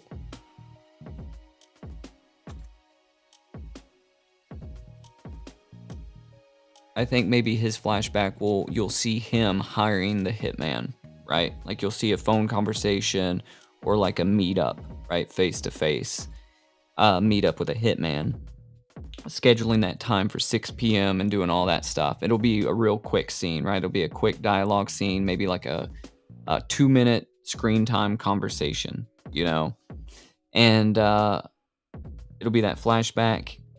But maybe he doesn't see them actually getting killed yet. Maybe that's revealed later. And then before he sees them getting killed, this is when Haran reveals that they're dead in the mirror, right? And she's like, she's freaking out because she sees herself as a corpse in that mirror. And David is starting to put 2 and 2 together because he knows he hired a hitman. And then Haran's like, tell her what you did, David.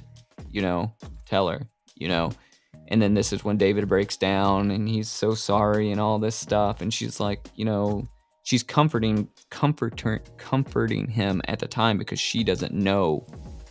And then Haran gives her flashback, right? And then we go into the last and the final story. And then after that story comes out, then we have the climax and we have Haran saying, you have these choices, right?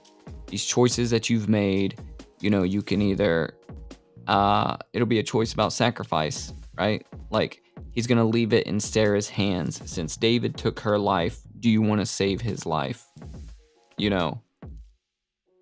And she will probably ultimately choose no, right? Like, so David is pleading with her because he wants to be alive. Like, and he's putting the power in Sarah's hands. Because Sarah's already like, she's done. She doesn't have the option anymore, right? So he ferries Sarah over to the afterlife, and Sarah decides to, sorry, David. And since David, doesn't have money, we discussed this a little bit earlier. This is why he was so envious of Sarah, felt inadequate, hired a hitman to kill her, and all of this stuff. He does not have his toll. He does not have these gold coins. He doesn't have that social status before he died to pay Haran to get ferried to the afterlife. So he is left in purgatory, roaming the banks of the river Styx for 100 years. And that's essentially like the consequences of his actions. He's stuck in purgatory. So that's sort of how it's going to play out once we get it going. It's just easy, right? Like, the outline is here and it's easy. It's just getting that from point A to point Z. You guys know, Jason, writing scripts, getting it all down and getting it all solved in dialogue is the problem. Also, live streaming, it's one of those things, like, I could probably have a first draft just vomited and hammered out if I wasn't live streaming, but I really enjoy live streaming this and bouncing ideas off of you guys. So this is what I'm going to keep doing until we finish this script over the course of the coming weeks. I need to get this finished by, like, this script, the wraparound story, needs to be done by November. Because the idea is to get the first story, whether it's Timmy Does Magic or this, in production in January or February. Start shooting. And then hopefully between November and the first of the year, I'll have the second story already written and all of that good stuff. So yeah, so that's sort of the timeline. All right, so he's a thief. He must have been the one that robbed us and stole your phone and your necklace. That's probably how he got all of this shit. Drugging and robbing people.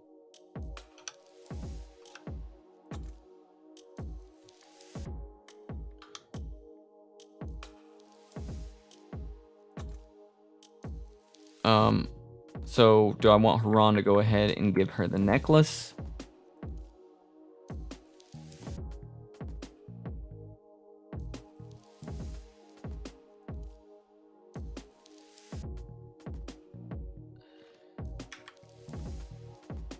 So Sarah's gonna step back around David.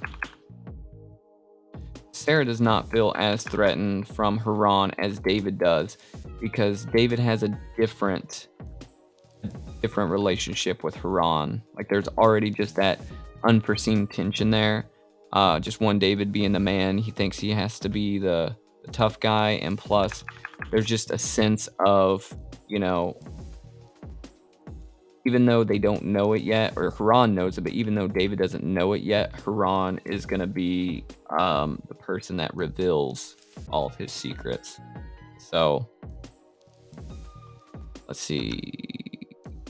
Sarah.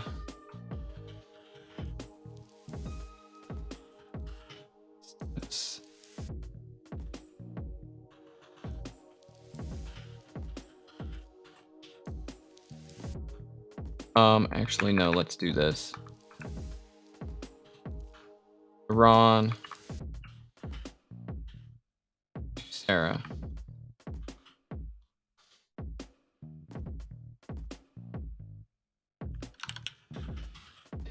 He's talking about the necklace.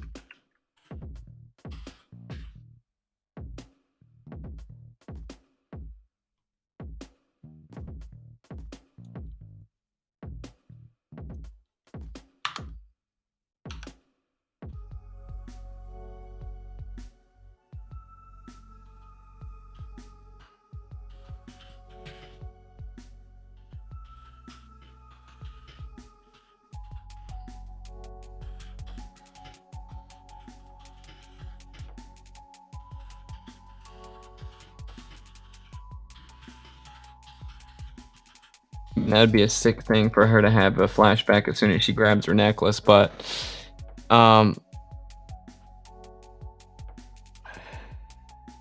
there's so much I can do right here.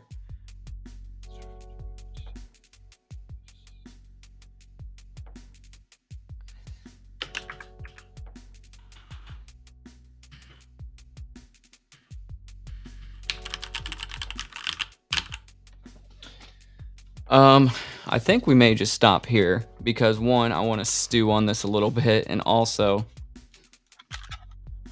Bluetooth keyboard just died, so that is probably a sign that I need to just call it quits for the evening. Because I want to think about whether I need to have her flashback earlier. I need to outline the rest of this. That way I can adequately. I need to figure out the series of events that need to happen in order. That way I can make sure I'm putting these flashbacks in the right spot. So that's probably what I'm going to do. So if you're out there watching, I know this has sort of been a long one. You know, in the future, I'm probably going to keep these live streams down to an hour, especially, you know, once we get more in the groove of writing. We just had a lot to cover tonight. And when more of you guys come and you show up on a normal basis, you know, I will do less backtracking of the script, which I don't mind doing. But, you know, I definitely will do less of that as you guys, you know, continue to come back. And Jason, I'm really, really stoked to work with you in the future. And also, you know, I do these live streams every Friday night. So if you're watching and you like to just come hang out, you like to turn this on, you like to write on your script as I'm writing mine, or offer ideas, then I definitely want you to come hang out every Friday. I won't be live streaming next Friday night because I'll be out of town, but after that, every Friday night for the foreseeable future. You know, this is just sort of the new thing here on my YouTube channel.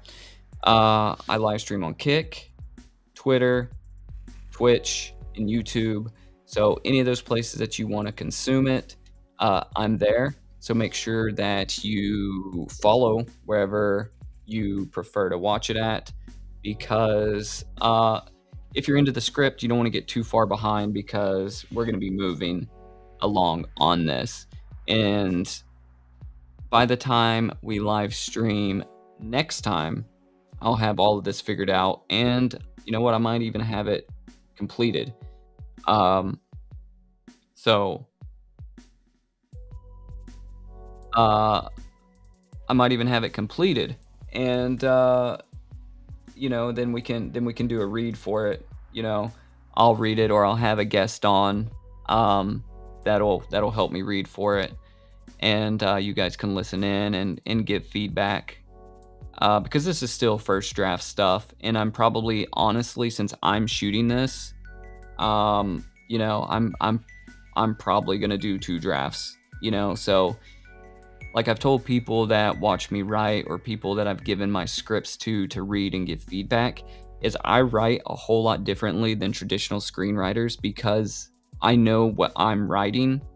I'm not trying to sell to or have shopped around by an agent. A lot of people do that because, granted, that's an awesome way to do it. If you can get somebody to buy your script, that is sick. That is the dream, right? I would love that as well, but I'm in a different stage of my career, a different stage in my life to where right now I'm not necessarily trying to sell this anthology or anything like that. I'm making this. Like, this is my baby from pre-production, to post-production, right? And anybody that wants to join up and help film it, cast, crew, writers, all of that is welcome on board. But like, this isn't going anywhere other than like with me on set and everything in here I'm filming. So when I write for um my directing eye, my cinematography eye, and that's why I'm really heavy on like actions and how people look and stuff like that, because I know that uh I'm the one that's going to be dealing with casting, uh potentially directing, and being the cinematographer. So, I want to make sure all of that is in there instead of just saying like, oh, well, Sarah, mid-30s, brown hair. I want to make sure like in the script it says exactly what she's wearing. Same with David. Same with Haran. I need to go back and put some more descriptors for him, for like what he's wearing and his clothing type. But yeah, so that's why I write a little bit differently, because I write to shoot. And if you're a writer, then you probably know about shooting scripts when your script gets to that stage. Mine is sort of always like a mashup between your second draft and your shooting script. So, like I said, this will probably go through another phase, maybe 2 phases max, and then it'll be ready to shoot. Yeah, so I appreciate all you guys tuning in. Chuck, Brandon, V, Quinn, Jason, anybody else out there that stopped by. You guys are awesome. And that's about it. That's all I got for this one, guys. As always, stay rad, just go shoot, and I'll see you guys tomorrow. See ya.